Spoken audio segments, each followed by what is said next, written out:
Chapter 303. Stupid girl. Why didn't you tell me such an important thing earlier? As soon as the two returned to the jade courtyard and closed the door, Zhang Zimo slapped Xiao Chui's butt hard. Xiao Chui covered her butt and said pitifully, I was worried that Miss wouldn't agree. She secretly stuck out her tongue and didn't care at all. Who asked them to gossip all day long? This time, she finally shut everyone's mouth. Don't make your own decisions in the future. Zhang Zimo glared at her angrily. At this moment, she secretly rejoiced in her heart. Fortunately, she had redeemed her freedom before this. If it had been a few hours later, her mother wouldn't have agreed to let her leave. Miss, what should we do now? Xiao Chui rubbed her butt and asked. What else can we do? Zhang Zimo glared at her and said, Hurry up and pack up. We'll leave from the back door. Where to? Xiao Chui asked doubtfully. Let's get out of here first. Zhang Zimo replied and began to pack up. She was entangled by those people and didn't rush back until the end of the banquet. She had to leave as soon as possible. Otherwise, when tonight's events spread, she wouldn't be able to leave even if she wanted to. During the top beauty competition, such information was extremely sensitive. A certain scholar offered a poem to the top girl. A certain young man spent a lot of money to win a beauty smile. The news spread so fast that it was hard to imagine. Within an hour, even a notice might be posted. Seeing Xiao Chui carry out a big box, Zhang Zimo said grumpily, Pick something valuable. Don't bring anything worthless. Remember, don't forget your secret stash of money hidden under the bed. At this time, in a certain room in the attic, the madam of the jade courtyard was counting her little treasury. Each piece of jewelry shone with a charming radiance under the light. She counted and wiped the silver, and the smile on her old face never stopped. When Miao Miao won the title of top beauty, the future wealth would come rolling in. Mom. Suddenly, an anxious voice came from outside the door. The madam's expression changed. She hurriedly covered the things on the bed with a blanket and walked over to open the door. She frowned and asked, Why are you panicking? Have you forgotten the rules I taught you? Mom, there are a lot of people at the entrance of our jade courtyard. The woman outside said breathlessly. Many people? The madam locked the door from the outside and followed her downstairs. From afar, she could hear a commotion outside the door. A few servants blocked the door from the inside, and a series of knocking sounds came from the outside. Are these people Miao Miao's admirers? The madam murmured. She could only think of this possibility. She strode over and said, Hurry up and open the door. We're doing business. How can we lock our customers outside? He kicked the legs of the servants a few times and opened the door. After taking a look outside, he immediately closed the door and hurriedly said, Quickly close the door, don't let them in. Seeing the dense crowd outside, the brothel keeper's face turned pale. How could this be considered a customer? If so many people rushed in at once, it would be more than enough to tear down the jadeite courtyard. Voila! Everyone was originally crowded at the door. Seeing the closed door suddenly open, how could they let it be closed again? With a crash, they all rushed inside. Before they rushed in, the brothel keeper had already scrambled up the stairs. Her forehead was covered in cold sweat. Were these people really here to tear down the jadeite courtyard? Where were the officials? Why hadn't the damn officials come yet? As if hearing the call of the brothel keeper, a sudden shout came from outside the door. More than 10 bailiffs all unsheathed their weapons and blocked more people outside. Louis walked in with his waist saber in hand. He frowned and asked, What's going on? Why are they all here? Ever since he heard from his subordinates that there were hundreds of people blocking the entrance of the jadeite courtyard, Louis hurried over, thinking that there was a riot. He even sent someone to inform the soldiers stationed in the city. However, when he came here, he found that things didn't seem to be what he thought. I heard that Miss Zui Mo of the jadeite courtyard is devastatingly beautiful. She is a rare beauty in the world. Madam, why don't you invite her out and let us have a look? Someone in the crowd said loudly. Immediately, the majority of the people in the crowd agreed with him. We came here because of her reputation. We want to see what the Jade Pool Fairy looks like. Nonsense, she is obviously the Luo Shui Fairy. If there really is such a wonderful person in the world, of course we have to see her. The bailiffs' faces were filled with astonishment. Mother asterisk her. So many people had made such a scene just to see a woman? My lord is really clever. He even predicted this kind of thing. Thinking of what the county commandant said to him before he left, Louis's heart suddenly had more respect for him. Zueamo, Jade Pool Fairy Luoshui Fairy? The brothel keeper of the jadeite courtyard, who didn't know what happened, looked confused. She was the one who asked Zueamo to attend the banquet tonight. Could it be that something happened at the banquet? Go and ask Zueamo to come out. Now is not the time to be curious. The brothel keeper hurriedly ordered a servant. If Zueamo didn't come out, the jadeite courtyard might really be destroyed by them. The servant hurriedly ran to the backyard. After a while, he ran back with a pale face and said in a trembling voice, Miss Zueamo. Gone. Gone, the brothel keeper murmured. Seeing that the people below had gradually retreated from the hall under the persuasion of the officials, she couldn't help but feel a little relieved. Zueamo had already redeemed herself. She could leave whenever she wanted. The first thing now was to figure out what happened. If these people came every day, how could they do business? Seeing Chun Miao Miao coming in from outside, the brothel keeper hurriedly greeted her. After a while, after Chun Miao Miao told the cause and effect of the matter, the brothel keeper looked dull, her old face was pale, and her legs were weak. She held on to the wall to barely stand. In other words, they really just wanted to see Zueamo. Someone wrote more than 10 excellent poems for Zueamo. If she goes to compete for the top spot now, the probability of success is more than 50%. The brothel keeper closed her eyes and murmured. Just now, she used 1,000 taels to redeem herself. Oh my God! What sin have I committed? She seemed to see a huge mountain of gold gradually leaving her. She wanted to use a knife to cut off a piece of her heart. She was filled with regret, and then she fainted. Zueamo redeemed herself? Hearing this news, Chun Miao Miao's face immediately filled with ecstasy. Since she no longer belonged to this line of work, no matter how famous she was, she had no right to compete for the top courtesan. On the contrary, because of her, the jadeite courtyard became more famous. Perhaps, she could also benefit a little tonight. The jadeite courtyard was destined to be the liveliest place in Qing'an Prefecture. No one knew that just as the gate of the jadeite courtyard was blocked so tightly that not even a drop of water could trickle through, two handsome young masters carrying bags walked out from the back door of the jadeite courtyard. They went around to the front door and swaggered past the crowd. Chapter 304. It's been 6 days. Xiaohuan sat in the yard and habitually counted her fingers and muttered to herself. Son-in-law and second miss had been walking for 6 days. They should be arriving in the capital soon. Yesterday, the lantern festival had passed. Miss took her to the street to see the lanterns. When they came back, they bought a few beautiful lanterns to hang in the room. If son-in-law was here, he wouldn't have to spend money to buy them. The person who sold the lanterns said that as long as he guessed the riddles, he could take the lanterns back. Son-in-law was very good at guessing riddles. He would definitely lose money. There was some noise outside. She heard it in the yard just now. It seemed that Uncle Fong and the others went to the brothel yesterday when Aunt was not at home. When they came out, they were caught on the spot by the aunties who came back from the temple. Last night, the house was noisy all night. Early in the morning, they could see the brooms raised high in the yard next door. A figure suddenly jumped in from the door.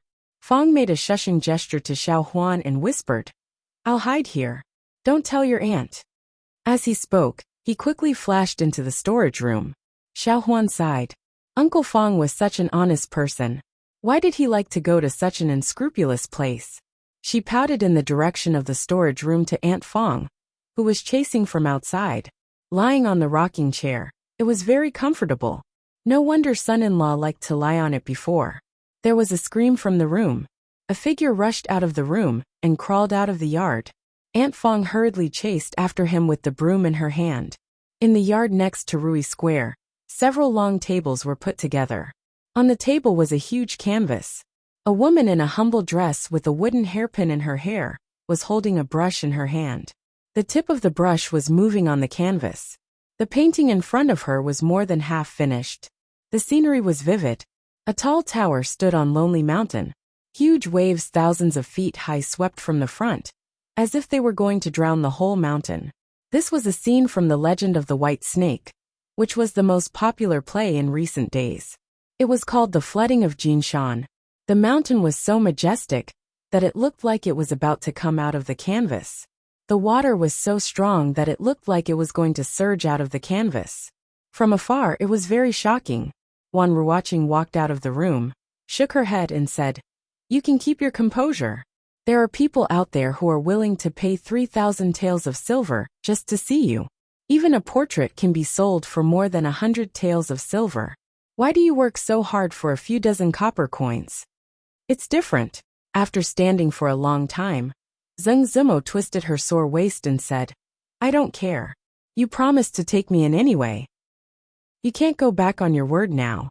Your fame has already spread out of Qing Prefecture. Everyone knows about the goddess of Luo Shui.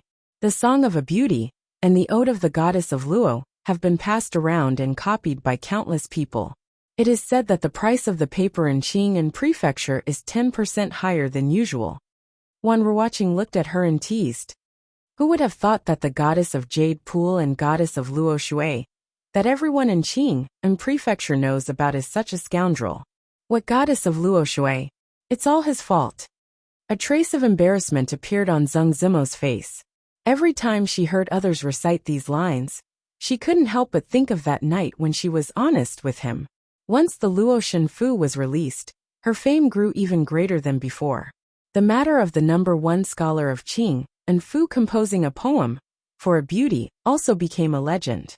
As long as it was a woman, there was no one who did not envy her. Those poems would definitely be passed down. Whenever it was mentioned in the future, Zheng Zimo's name would also appear. She had truly become famous throughout the ages, but she just wanted to live a peaceful life in the future. After this incident, this wish became an extravagant hope. She had to cover her face even when she went out, afraid of being recognized. How could there be a peaceful life? As for the culprit who caused all of this, he didn't know where he was currently enjoying himself. "If you don't like it, you might as well give me that book of poems."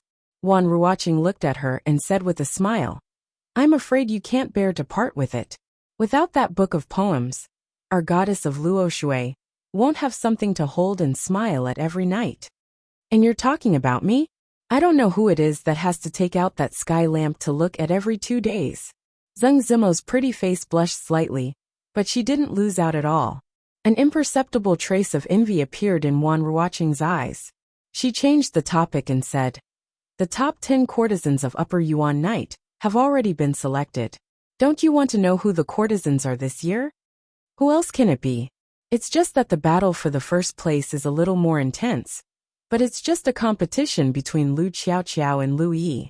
Lu Yi wants to surpass Lu Qiaoqiao, who has the support of Qing and Scholar, with just a few businessmen. I'm afraid it won't be so easy for her to get the first place. As for the others, it's probably those old faces." Zheng Zimo added a few more strokes on the canvas and said indifferently. Wan Ruoqing nodded and said, "Indeed, Lu Yi lost to Lu Qiaoqiao by a small margin in the end, and could only settle for second place. In addition to the two of them, there are 4 other courtesans who are still famous. The Jade Courtyard lost you and gained Chun Miao Miao. Although it's only the last place, with your fame, the Jade Courtyard won't have any big loss this time." There was a sentence that Wan Ruoqing didn't say. Although Lu Qiaoqiao was this year's champion, in terms of popularity, she was far less than Zheng Zimo.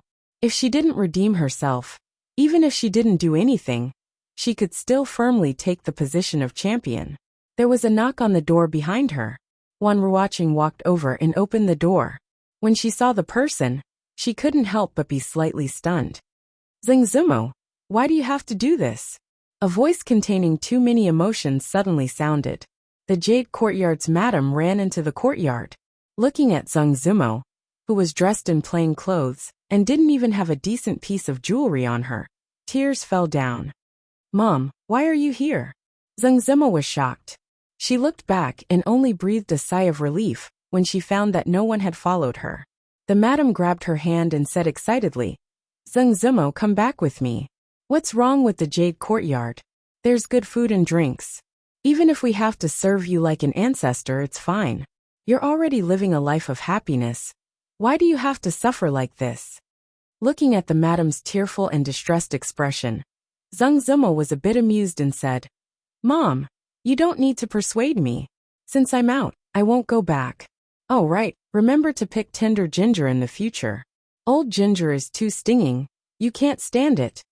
The method of using old ginger to make people cry was taught to her by her mother. She wanted to use this method to gain sympathy, but she used the wrong person. Hearing her words, the madam wiped away her tears and sighed. Sigh, you heartless woman. I didn't provide you with good food or good drink. Now that you've grown up, the Jade's Courtyard can't accommodate the goddess of Luo Shui anymore. You really don't plan to go back? After complaining for a while, the madam asked tentatively for the last time. I'm not going back. Zhang Zimo smiled and said with absolute certainty. A trace of annoyance appeared on the madam's face. She turned and walked out, saying as she walked, All right, the child has grown up. I can't keep her anymore. I just hope you don't forget the sisters in the courtyard. If there's a chance, support them more. And that will be your repayment to me. This time, she didn't expect to invite Zhang Zimo back.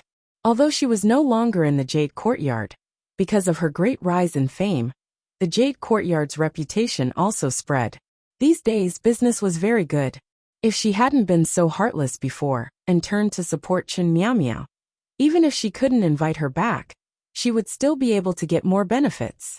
But now, she could only hope that Zhang Zimo would remember the past and help the girls in the building, which was also helping her in disguise. Finally out. Seeing the madam's figure disappear, Zhang Zimo's heart relaxed for no reason. Finally here. Looking at the city walls that were much taller and more majestic than Qing'an Prefecture City, Li let out a long breath and relaxed. Chapter 305. Of course, Li wasn't the only one who relaxed. When they reached the foot of the city, the 11 guards nimbly dismounted. After traveling back and forth for half a month, they finally returned to the capital. Lu Rui jumped down from the carriage and looked at the most prosperous city in the Jing Kingdom. Outside the city gates, there were people weaving in and out, and there was an endless stream of carriages and horses. It was far more prosperous than Qing'an Prefecture. Was this the capital? Behind her, the guards looked at her with respect. During the journey, no one dared to look at her as a weak girl. The young master really had the foresight to bring a girl like this along. Just as they were facing dozens of bandits, as if they were facing a great enemy, they only saw the light of a sword flash and a white shadow weave through the crowd of bandits. In a moment, all the bandits could only lie on the ground and wail. Those with power were always respected by others. Even though she was a girl, these proud guards were willing to lower their heads.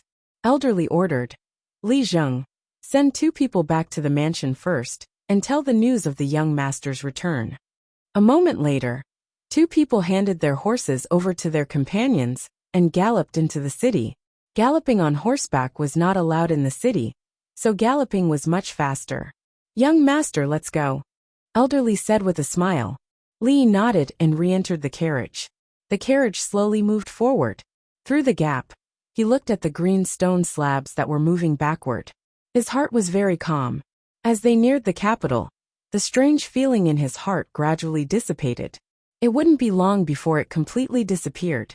This made Li feel that this trip was not in vain. On the way, Uncle Li had already told him everything about the current situation of the Li family. The old master of the Li family had made great contributions during the founding of the kingdom. He was promoted to a county magistrate and established the original foundation for the Li family. Decades ago, the Li family was considered prominent in the capital. However, with the passing of the old master, the descendants of the Li family did not make enough contributions to maintain their titles. The titles were reduced from generation to generation until the old master passed away. The Li family gradually declined until they were almost kicked out of the ranks of nobles. As the eldest son of the direct line of descent, Li Yi's father was supposed to inherit the Li family's business. However, for a woman, he gave up everything and left for a faraway place. After the previous head of the family passed away, the heir to the title could only be the second son of the direct line of descent. Thus, the title became a county magistrate. Of course, other than the title, he also had an official position in the court. He was the pillar of the Lee family. The carriage slowly entered the city. The green stone-paved street was at least twice the size of the main street of Qing and Manor. Even so, the street was slightly crowded. There was an endless stream of people and carriages. After the carriage traveled for about 15 minutes, the number of people on the road gradually decreased. The houses on both sides of the street became more and more imposing. Uncle Lee shouted excitedly, "We're here!" The carriage stopped. Li Yi and Lu Rui disembarked. "Young master, the old madam is already waiting in the inner hall. Let's go quickly." The guard who had left earlier walked out of the crowd and said, "Young master, come with me. We'll go see the old madam first." Uncle Lee walked over and said, "Young master, come with me. We'll go see the old madam first." Li Yi was a junior, so he naturally couldn't let the elders welcome him at the door. Under the confused and curious gazes of the servants, he stepped into the Lee family's front door. Although the Lee family had declined, the house was still imposing. Li didn't know how many corridors and moon doors they passed through before they arrived in front of a spacious hall. Before they entered the hall, a trembling figure walked out of the house with the help of a walking stick. "My poor child." The old madam, with a face full of wrinkles and white hair, shook off the support of the servant girls and walked unsteadily to Li Yi. She held his hand as tears streamed down her face. Li didn't know what to do with this sudden scene. He could only let the old madam hold him. Seeing her crying tears of joy, Li Yi sighed softly and said with difficulty, "Grandmother, I'm back." The old madam didn't hide her emotions at all. It made Li Yi think of the old madam in another world. His heart couldn't help but be moved. "It's good that you're back. It's good that you're back." The old madam used her sleeve to wipe away the tears on her face. She looked up and down at Li Yi and murmured, "It can't be wrong, it can't be wrong. He's practically carved out of the same mold as Ming Han. He's a child of my Li family." As if remembering something sad, the old madam's mood became low again. My poor child Ming Han. In Li Yi's memory, he hadn't seen the father of the original owner of his body mention anything about the family. However, every year during the Double Yang festival, he would get drunk and say things like, "Mother, I'm unfilial. I've let you down," with tears streaming down his face. It could be seen how important the old madam was in his heart. Along the way, he learned from Uncle Lee that the old madam loved her eldest son the most. In the past 20 years, she often cried late at night and became ill from worry. Her health had always been poor. Suddenly, the old madam seemed to notice something. She suddenly looked at Lu Rui, who was standing beside Li Yi. Her eyes lit up and she let go of Li Yi. She hurriedly walked over and held her hand. "Is this my granddaughter-in-law? You're so pretty. My grandson has good taste. Come, let grandmother take a good look." Hearing the old madam say granddaughter-in-law, the guard named Li Jing's expression changed drastically. A few days ago, he was dragged by the collar and thrown out of the courtyard by this heroine, because he called her second madam. Even now, his butt was still aching. If the old madam was thrown out, she would lose her life. However, the scene that he was worried about did not happen. The old madam held Lu Rui's hand. The more she looked at her, the more satisfied she was. The wrinkles on her face smoothed out. She took off a bracelet from her wrist and said, "This is the first time I'm meeting my granddaughter-in-law. I don't have anything good to give you. Take this bracelet. From now on, you're a member of the Lee family." Mississippi Lu, who was always fearless and could even poke a hole in the sky when she was angry, seemed to be at a loss. She looked at Li Yi with a pleading gaze. Li Yi could only walk over and explain, "Grandmother, the madam is not feeling well. She couldn't stand the fatigue of the long journey, so she didn't come with us. This is my wife's sister. Sisters are like a family. It's the same, it's the same." But the old madam didn't seem to hear Li Yi's words. She put the bracelet on Lu Rui's wrist with a smile. "What do you mean by it's the same?" Li stood there in a daze. He was speechless for a moment. Uncle Lee, who was standing at the side, watched the old madam put the bracelet on the wrist of the madam's second daughter. His eyes widened, and his face was full of disbelief. This bracelet was put on by the old madam when she married the master. It had always been passed down to the first wife of the Li family. The second wife begged the old madam for decades, but the old madam didn't give it to her. Could it be that she was so happy at this moment that she forgot about it? Chapter 306. The Li family obviously had a tradition of valuing females over males. After seeing her precious granddaughter-in-law, old mistress completely forgot about the existence of Li Yi, her real grandson. She pulled Lu Rui's hand and walked into the house. Old mistress's enthusiasm far exceeded Li Yi's imagination. At this moment he could only follow behind them. However, a few maidservants beside old mistress stole a glance at this young master, whom they were meeting for the first time. After being discovered by Li Yi, they turned their heads away with blushing faces. There were quite a number of people in the hall. When old mistress pulled Lu Rui in, the crowd happened to come out to welcome them. Good. A middle-aged man in his 30s strode over to Li Yi. He patted his shoulder hard and said a few words with a face full of good. Li Yi felt some pain in his shoulder, but when he saw the man's slightly red eyes, he didn't argue with him. Young master, this is second master. You should call him second uncle. Uncle Li reminded him. There were 3 sons and 1 daughter in the direct line of descent in the Li family. The eldest son was not around, so the second son inherited the family business.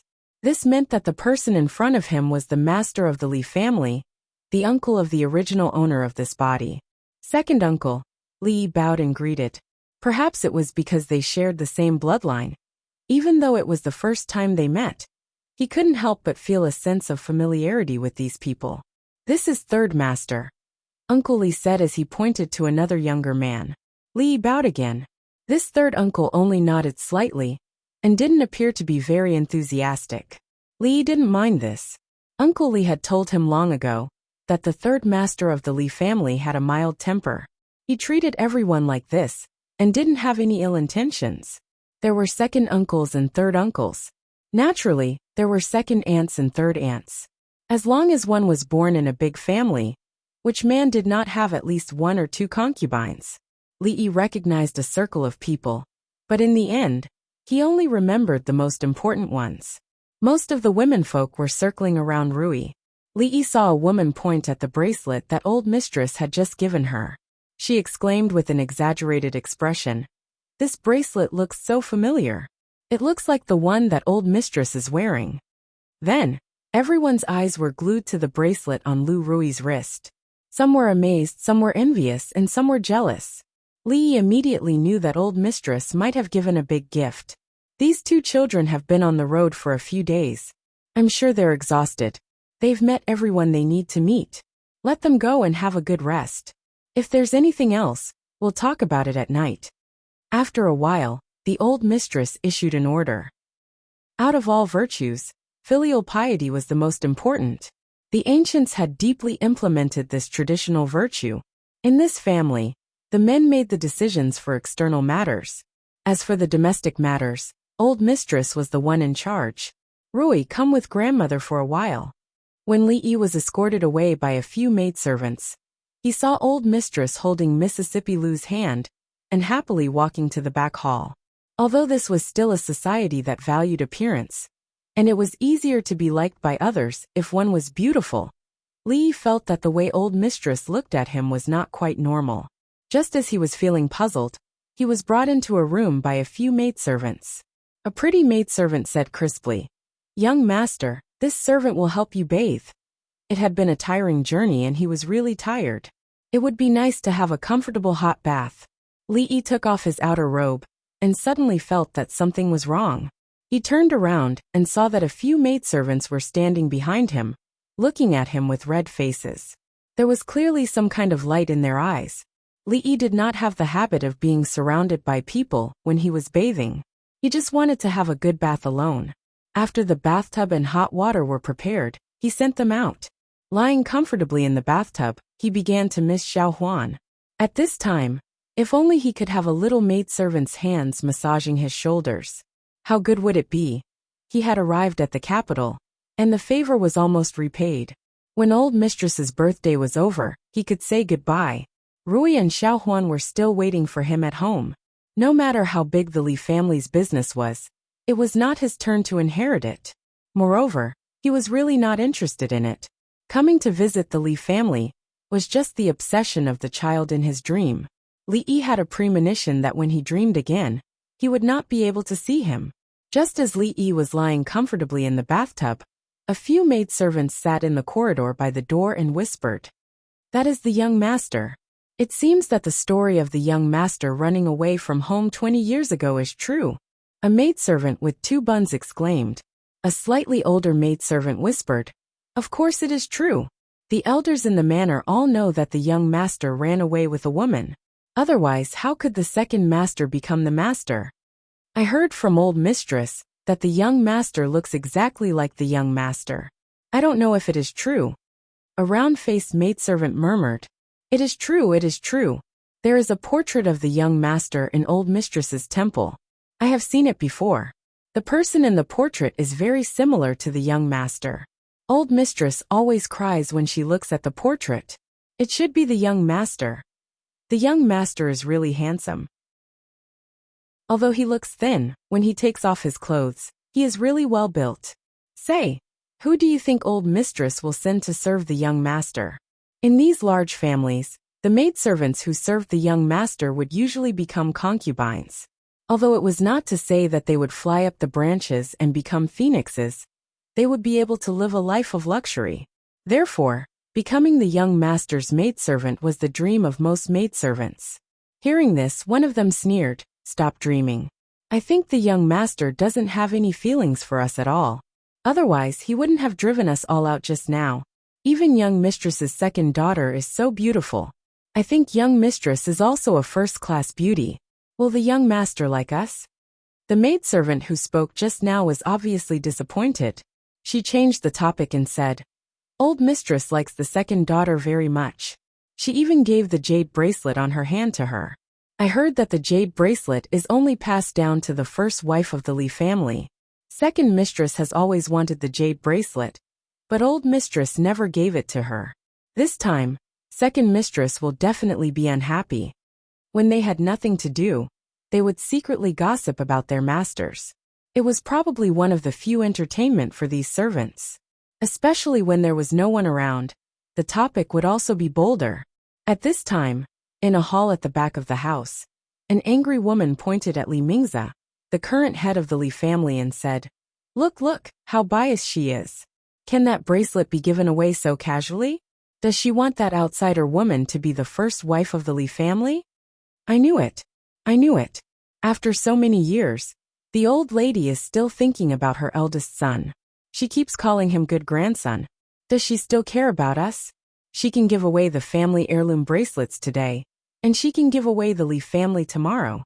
Shut up. Li Mingzi suddenly pounded the table, stood up and said, He is the only blood of my eldest brother. He is a descendant of the Li family. I owe my eldest brother too much. I can't treat this child badly. Don't say these words again. After that, he directly flicked his sleeves and left, leaving only the woman in the hall, cursing even louder.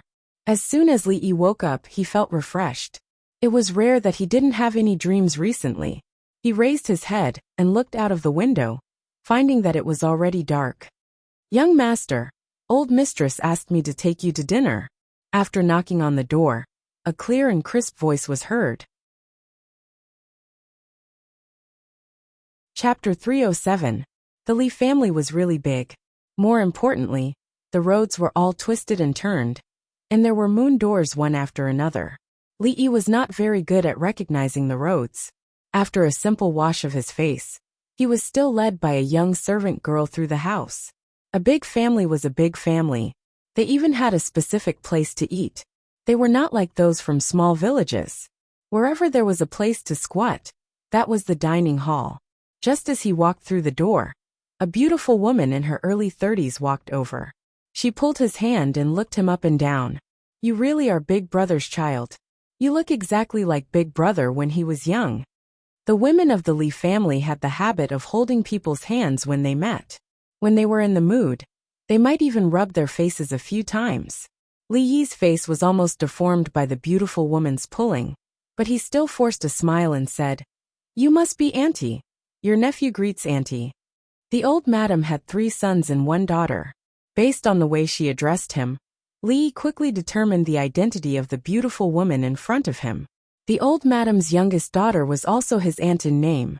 "Good child, come and sit. You must be tired from the journey." The women of the Li family were also very friendly. He had been in this world for more than half a year. But this was the first time Li Yi felt like he was being welcomed by everyone. It was like he had returned home after a long journey. Of course, being touched was one thing. He knew very well that his home was in Qing and Fu, not in the capital. He was pulled by the beautiful woman to sit next to the old madam. Opposite him was Mississippi Lu, who had changed into a new set of clothes. On her wrist was a jade bracelet given to her by the old mistress, and the hairpins on her head were replaced with a pair that she had never seen before. She just sat there quietly, and the butterfly wings on the hairpins fluttered slowly. One look, and one could tell that it was worth a lot of money. The sword that never left her side was nowhere to be found. After not seeing her for a while, she had changed from a peerless heroine to a lady of a noble family. Needless to say, this must be the credit of the old mistress. Only the old grandma's family was eating with them, and they controlled the core power of the Li family. Besides second uncle and third uncle's family that he had met in the morning, there was also this aunt who kept asking questions. At the end of the table, a child stared at Li Yi with wide eyes. He was very curious that this stranger he had never seen before could sit next to the old grandma. It was said that in a wealthy family, one should not talk while eating. This was the most basic rule. But Li Yi found that this rule did not apply to the Li family. The beautiful woman beside him kept asking him questions, and even the old grandma would occasionally add a few words. Of course, most of the questions were about his life these years, but most of them were about the father that he had never met. Fortunately, the strange dreams he had these days were probably the memories hidden in the depths of this body. It was easy for him to answer. He was only telling the truth, but the old grandma and the beautiful woman listened with tears in their eyes. "Your father has never told you about the Li family?" The old grandma rubbed her eyes and asked without batting an eyelid. Li Yi shook his head. This was the truth. Ever since he was young, no one had said a word to him about the Li family in the capital. The old grandma sighed and said sadly, "That year, in order to separate them, the old master almost caused your mother's death. He still hates us." Li Yi did not know that there was such a thing. No wonder in his memory, his father was always brooding over his mother's death. It seemed that the reason he did not want to talk about the Li family was mostly because of this.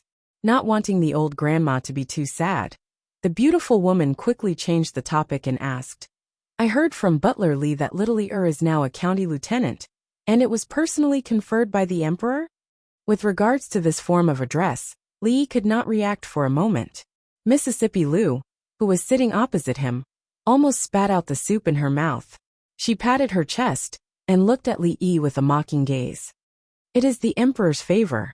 Li Yi could only nod his head and say, "Since you have received the emperor's favor, you should be more diligent. You have passed the imperial examinations at such a young age, which shows that you are very talented. Why did you not participate in the imperial examinations these past few years?" The middle-aged man sitting opposite the beautiful woman put down his chopsticks and looked at Li Yi. Without waiting for Li Yi to answer, he spoke again. "Any officials of the 7th rank and above will be promoted to the imperial scholar rank. Although you have received the emperor's favor, you should also study hard and strive to become an imperial scholar as soon as possible." The moment he opened his mouth, it was as if he was admonishing Li Yi. The emperor's favor was vast, and it was often vast. Perhaps just because of a poem or an article, if it caught the emperor's eye, one could be promoted to an official position. As the left assistant minister of the Ministry of Personnel, Li Mingze had seen many of these things. Every year, if not 100, there would be at least 80. Although he was curious as to what Li Yi had done to earn the emperor's praise, he was not too surprised. No matter what, he was considered the most promising one among the younger generation of the Li family. Thinking about the situation of the younger generation of the Li family, He looked at the two people sitting below him and said, Ingjia Inkai, the two of you should also learn from your elder brother. Inkai should listen to the teacher's teachings, don't just think about playing around all day. As for Ingjia, you will be married in a few months. Don't go to the red light district anymore. Li Mingzi no longer had any hope for his son.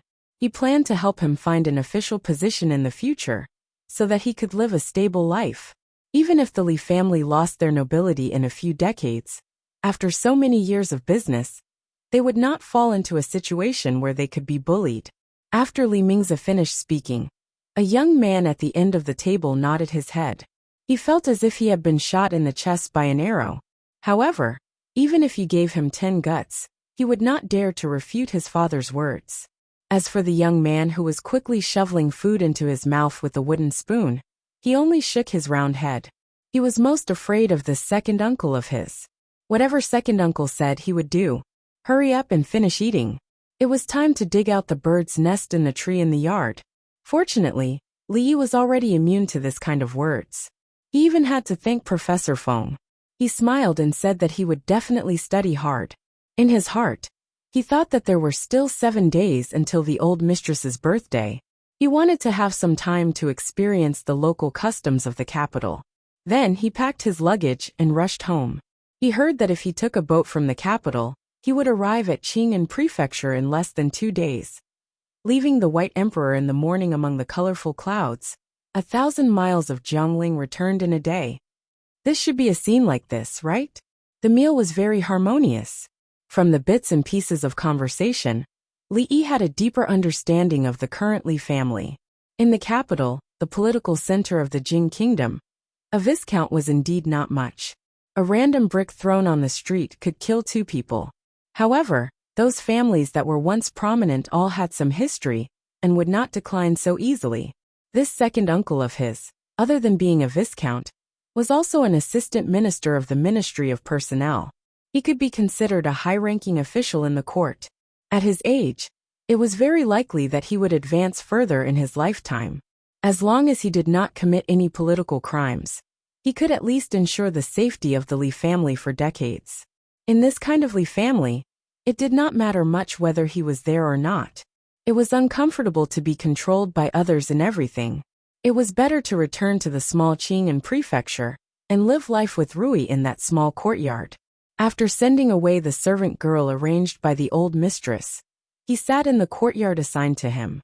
The moon on the 16th of the first month was quite round, but there were only a few stars. In the capital, that idiot Li Xian's wedding should have already ended. He did not know if he had returned or not. Her Royal Highness would probably not be able to dress up as a constable and parade around the city. Literally. As Li Yi was thinking about this, a strange voice came from the top of the wall. Chapter 308. The Li family in the capital didn't have such a treasure as a rocking chair. Li Yi leaned on the small chair and looked at the white shadow standing on the wall. He said lazily, "Little thing, is that your childhood nickname? Why haven't I heard Rui mention it before?" Rui was stunned for a moment. Then she realized that this nickname seemed to be suitable for her. She wanted to make fun of Li Yi, but she didn't expect that she would get herself into trouble. There was a trace of annoyance on her pretty face. She threw away the servant girl who was anxiously shouting for her to come down, and jumped down from the wall. "When are you going back?" She walked to Li Yi and said coldly with her sword in her arms. The impolite Mississippi Lu almost never called him brother-in-law. Li Yi was already used to it. Maybe since that day when she rode on the horse and looked at him as if he was a prey and said, "Take him away." She never planned to be a well-behaved sister-in-law. "We'll leave after my birthday. If we take the boat, it will only take 2 days." Lu Rui secretly heaved a sigh of relief. She didn't ask more and changed the topic. "Madam is going to the temple outside the city to burn incense tomorrow. I'll go with her. Do you want to go?" "No." Li Yi shook his head and said decisively, "Forget it." Mississippi Lu said coldly. She tiptoed and flew to the top of the wall. The servant girl opposite her screamed again. Li Yi looked at the courtyard next door. Mississippi Lu was just 17 years old. She was just a child. Although she always pretended to be cold and mature, the nature of a young girl couldn't be changed. Rui had always protected her, and the little environmental protector very well. Although Rui was good at martial arts, her mind was rarely pure. Under her cold appearance, there was a lively, playful heart. Rui knew that she didn't want to get too involved with the Li family, so she didn't come with him. Instead, she asked Rui to go with him. One reason was to protect her, and the other was to let her go out and relax. Thinking of her character, Li couldn't help but worry about Rui's future. Although it was the beginning of spring after the Spring Festival, the weather started to warm up. People still had to wait until the Upper Yuan dynasty to feel the spring. The wind was gentle, the air was clear, and the sun was bright. The snow on the mountain had long melted. Today was a good day for traveling. Every year on the 17th day of the first lunar month, the cold mountain temple outside the city would hold a temple fair. Every time at this time, believers from all over the world would go up the mountain to worship. Scholars would offer some incense, praying that they would be able to graduate in the coming year. At that time, they would definitely give the Buddha a golden body. Young ladies hoped to find their Mr. Right as soon as possible. Newlyweds often went to pray to the goddess of mercy. In a feudal society, it was normal for the people to be a bit feudal. Without science, they had to believe in something. Today, the old lady was also going to the cold mountain temple to fulfill her vow. She was accompanied by a large group of maids, a dozen guards, and a heroine with superb martial arts skills. As for Li Yi, he was just going out for a walk out of boredom. The cold mountain temple was naturally on Cold Mountain. It had nothing to do with the Cold Mountain Temple, which was the Cold Mountain Temple outside the city of Gusu, where the bell rings at midnight on the passenger ships. It was a short mountain no more than 100 meters above sea level. Because of the Cold Mountain Temple, it became famous. Li Yi sat in the carriage. After leaving the city, the journey began to be bumpy. He was not the only one in the carriage. The chubby brat was chewing on a juicy chicken leg, completely ignoring Li Yi. To the brat, this chicken leg was much more interesting than this elder brother, who had appeared out of nowhere. If Li Yi remembered correctly, the brat in front of him was called Li Yingkai. He was the son of third uncle Li Mingyuan. This time, he had been dragged out of the house by his mother. A chicken leg was in his hands, but after a while, only a few bones were left. There was not a trace of meat left on the bones. This showed that this brat was an expert at eating chicken legs. It wasn't until he sucked all 10 of his fingers and took out a few pieces of preserved fruit to stuff into his mouth that Li Yi realized that there was a reason why this brat was so strong at such a young age. As if he felt a little embarrassed eating alone, the brat took out a piece of preserved fruit, looked at it longingly, and handed it to Li Yi. Li Yi had just seen him lick his hand like a bear's paw. Looking at the preserved fruit, he smiled and shook his head in refusal. The brat was clearly very happy. With a turn of his hand, he stuffed the preserved fruit into his own mouth. The Cold Mountain Temple was not far. After traveling for about an hour, they arrived at the foot of Cold Mountain. The stone steps paved with bluestone extended all the way from the foot of the mountain to the summit. There were already quite a few people climbing up the stone steps. The old man's body was inconvenient, so the carriage took a flat mountain path. The brat had just eaten something and had begun to fart non-stop in the carriage. Li Yi had no choice but to jump off the carriage and tell the driver that he planned to go up the mountain on foot. When the time came, they could meet up at the top of the mountain. The air outside was much fresher, and there was even a faint fragrance in the air. Li Yi noticed that there were many plum blossoms planted on both sides of the mountain path. In the last 2 days the blossoms were in full bloom. Almost every young lady wearing a veil on their head had one, and the stone steps were covered in flower petals. Li Yi had not taken a few steps when he unexpectedly saw a blue-robed scholar plucking a plum blossom and inserting it into his hair. He had the bearing of a song scholar, a group of people who spoiled the scenery. A perfectly fine plum blossom had been broken into a mess, and they actually thought it was an elegant affair. Several people with flowers in their hair, who called themselves scholars, were reciting poems in front of a bare plum tree. The stone steps were not steep, but they were very long. It took Li Yi about a quarter of an hour to walk up the stone steps. When he arrived at the top of the mountain, he finally understood why he had met so many young masters and ladies along the way. The Cold Mountain Temple was not a lonely temple. In fact, the entire mountain top was under the jurisdiction of the Cold Mountain Temple, including the surrounding plum blossom forest that stretched as far as the eye could see. The young ladies with the veil toured the plum blossom forest. Low chants and light laughter could be heard from the veil. The scholars spread a plain cloth under the plum tree, sat cross-legged, raised their cups, and drank to their heart's content. When they recited a good poem, it began to rain plum blossoms. When the peach and apricot trees were still bare branches, this endless plum blossom forest was indeed a good place to go for an outing. No wonder the Cold Mountain Temple chose to hold the temple fair today. This plum blossom forest would attract many scholars and beauties. After enjoying the plum blossom forest, they would go in to worship the Bodhisattva and Buddha.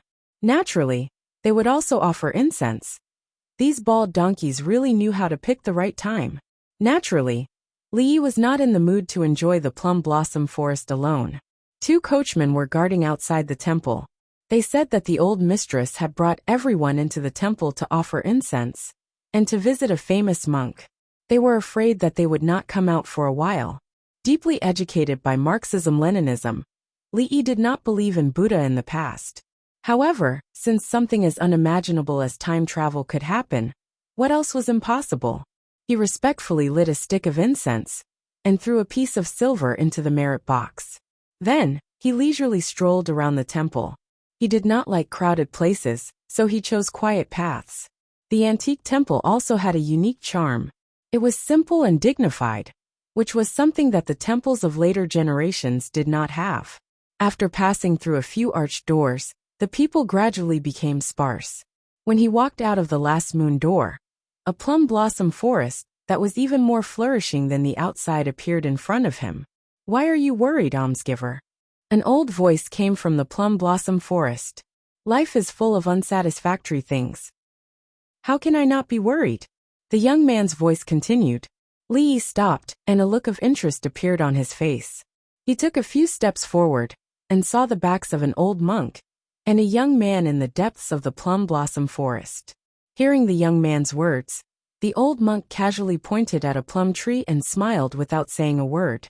Li Yi stood behind the two and watched the scene in a daze.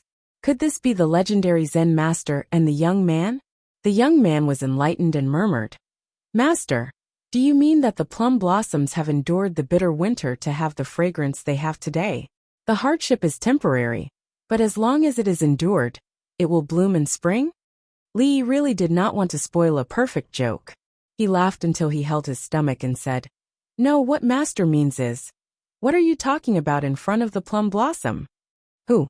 The young man suddenly turned his head and pointed at Li Yi, who was standing behind him. Just as he was about to speak, his mouth opened halfway. The expression on his face was as if he had seen a ghost. Li Yi laughed so hard that he could not straighten his back. He cupped his hands and said, "Sorry, I couldn't hold it in.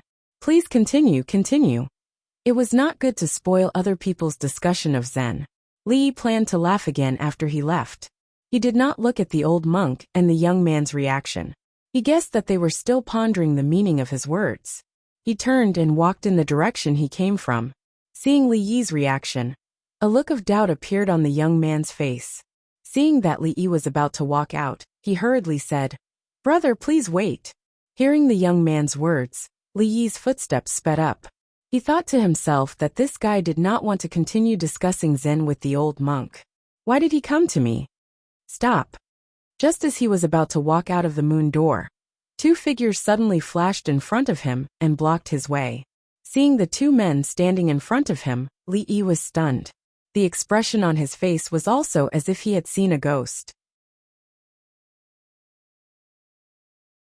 Chapter 309. Looking at the 2 familiar faces in front of him, Li Yi was shocked. Why were Li Xian's guards here? These 2 were Li Xian's godlike followers. Generally speaking, wherever Li Xian appeared, there would be their shadows. Could it be that the slightly familiar voice he heard just now was sure enough? When Li Yi thought of a certain possibility, an ecstatic face appeared in front of him. You've also come to the capital? There were 4 great joys in life. Rain after a long drought, meeting an old friend in a foreign land, wedding night, and getting a place in the imperial examinations. For Li Xian, wedding night was not a happy event. As the crown prince of Ningguang, his status was noble. There was no need for him to get a place in the imperial examinations. Only meeting an old friend in a foreign land could be considered an extreme joy. I'm originally from the capital. Do you know me, brother? Seeing the young man looking at him with a puzzled expression, Li Xian was a little stunned. After a closer look, he found that the other person's style of dressing was very different from before. In Li Yi's own words, he did not like to wear such showy clothes. His voice also seemed to be very different. Could it be that he had recognized the wrong person? Come to think of it, he had decisively rejected Mingzhu's invitation to come to the capital to become an official. 10 days ago, the two of them were still drinking and chatting merrily in the jadeite courtyard. Unless Li Yi set foot on the road to the capital, as soon as he left Qing'an Prefecture, it would be impossible to see him here. But in this world, were there really 2 people who looked so similar? May I know this brother's name? I'm Li Yi. Li Yi cupped his hands in salute. An actor's self-cultivation, the basics of dramatic performance, an actor's learning manual. Li Yi, at this moment, felt like he was possessed by the best actor. If he worked hard, it was not impossible for him to win an Oscar. As for changing one's voice, the art of changing one's appearance and voice was an essential skill in the martial arts world.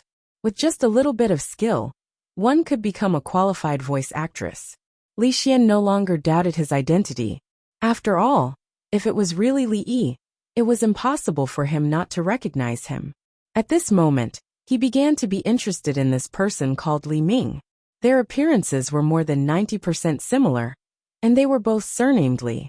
If it was said that the 2 of them didn't have any relationship, he wouldn't believe it even if he was beaten to death. Could it be that this person called Li Ming was Li Yi's twin brother? Li Xian, who thought he had discovered a great secret, immediately forgot all his worries and asked curiously, "Do you know someone called Li Yi? He looks almost exactly like you. Are you from Qing'an Prefecture and know my elder brother?" The young man looked at him with surprise. "Haha, I know, of course I know." Li Xian laughed and said, "I really didn't think that Li Yi would actually have a younger brother that looks exactly like him. This is so fun." Li Yi sighed in his heart. With Li Xian's intelligence, to be able to live peacefully until he was 20 years old, he must have accumulated a lot of good karma in his previous life. He didn't plan to reveal his identity now. Before he realized it, he could still have 2 days of leisure. At this moment, a guard walked over and said in a low voice, "Your Highness, the Crown Prince's consort is coming." Li Yi turned around and saw a group of people walking over. "Haha, I'm afraid I won't have the chance today. Li Ming, right? When I'm free, I'll find you for a drink." Li Xian laughed and strode forward. As long as he knew his name, investigating him was a very easy matter. The Crown Prince's consort? He saw a group of maids surrounding a woman with a curtain as she walked over. The woman's figure was not bad, but as for what she looked like, it was covered by a layer of white gauze, so he couldn't see it clearly.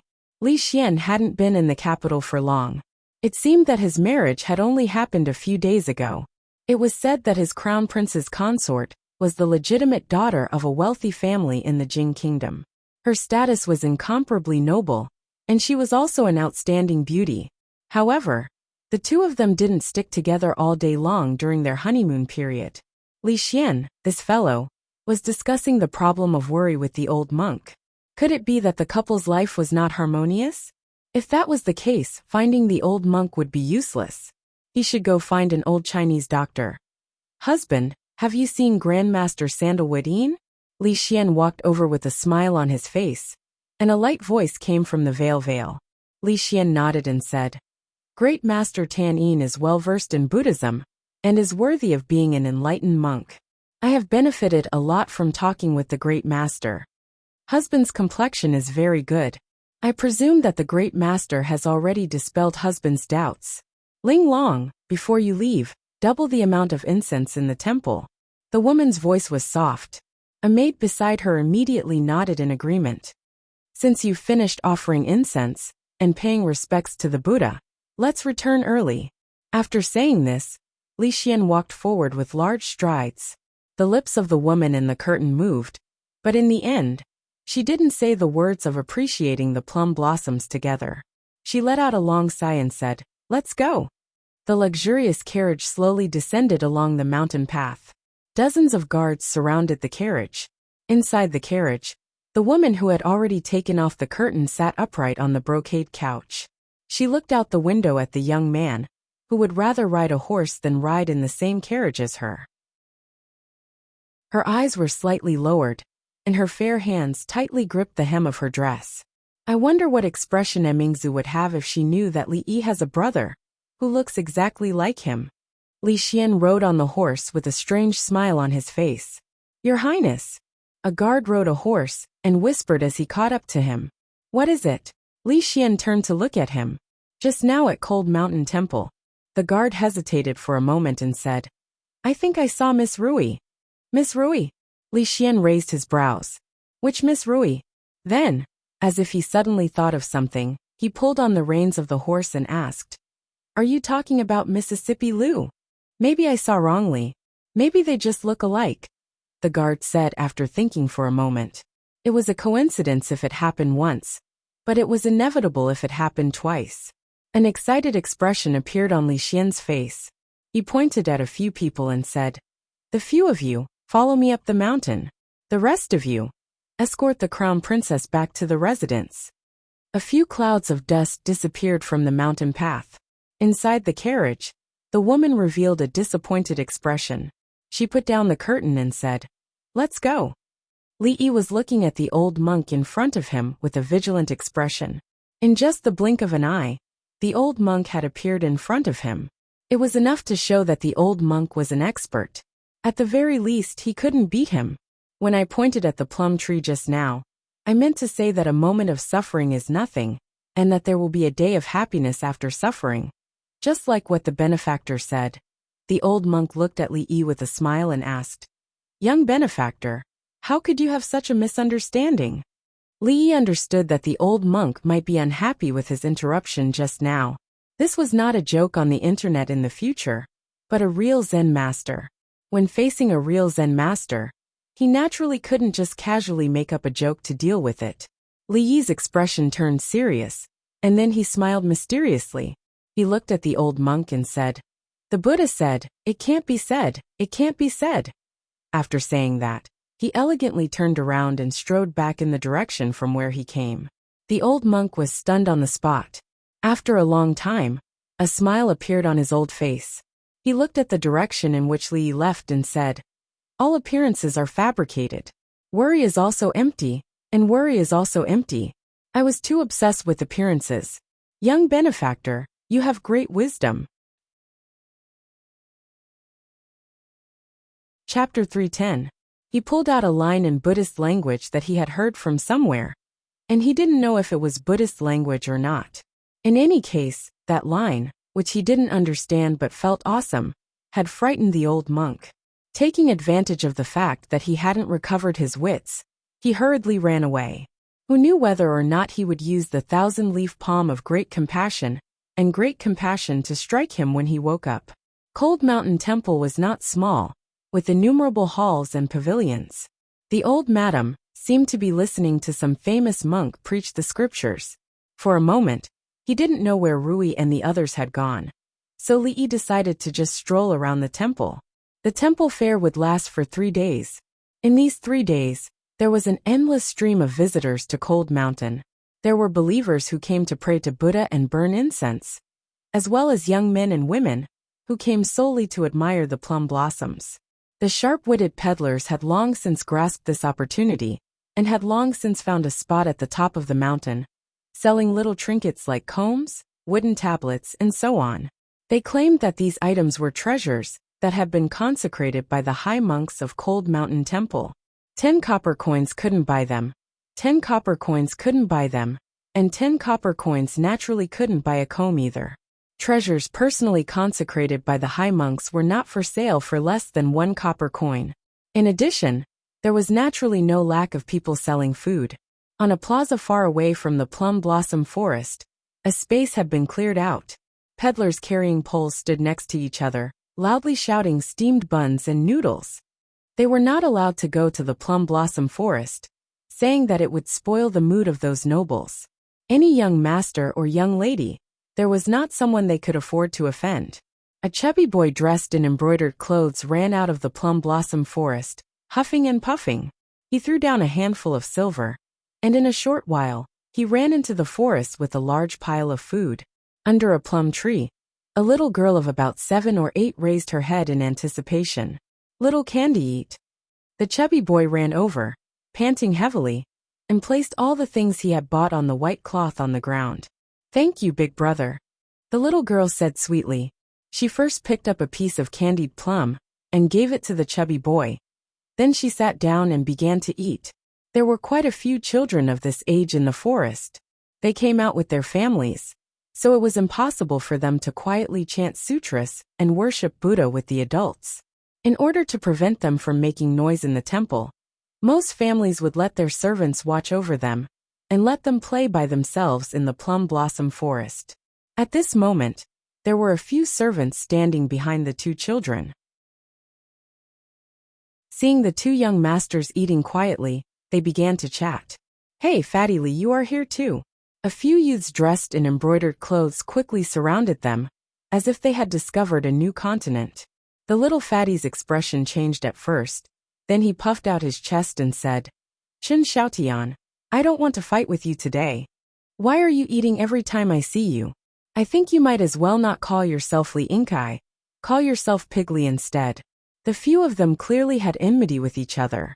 The youth in embroidered clothes looked at the things on the white cloth and sneered. "Sure enough, it's Fat Pigly. I'm afraid only pigs would eat these things." "Big brother."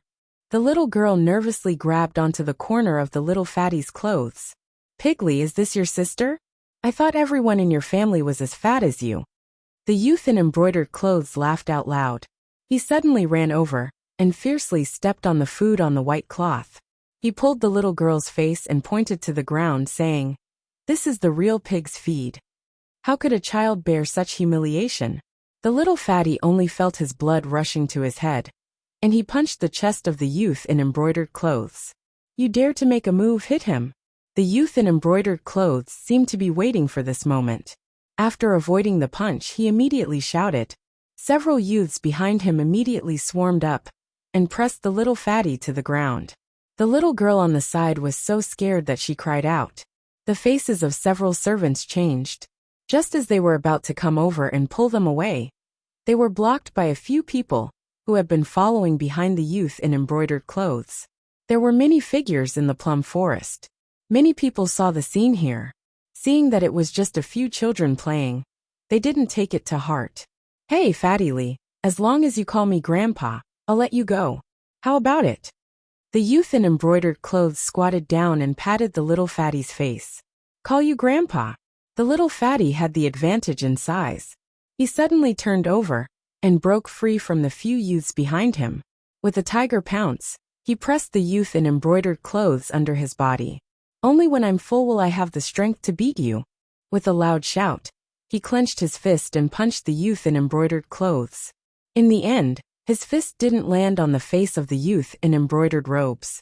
A young man grabbed his arm from behind and threw him to the side.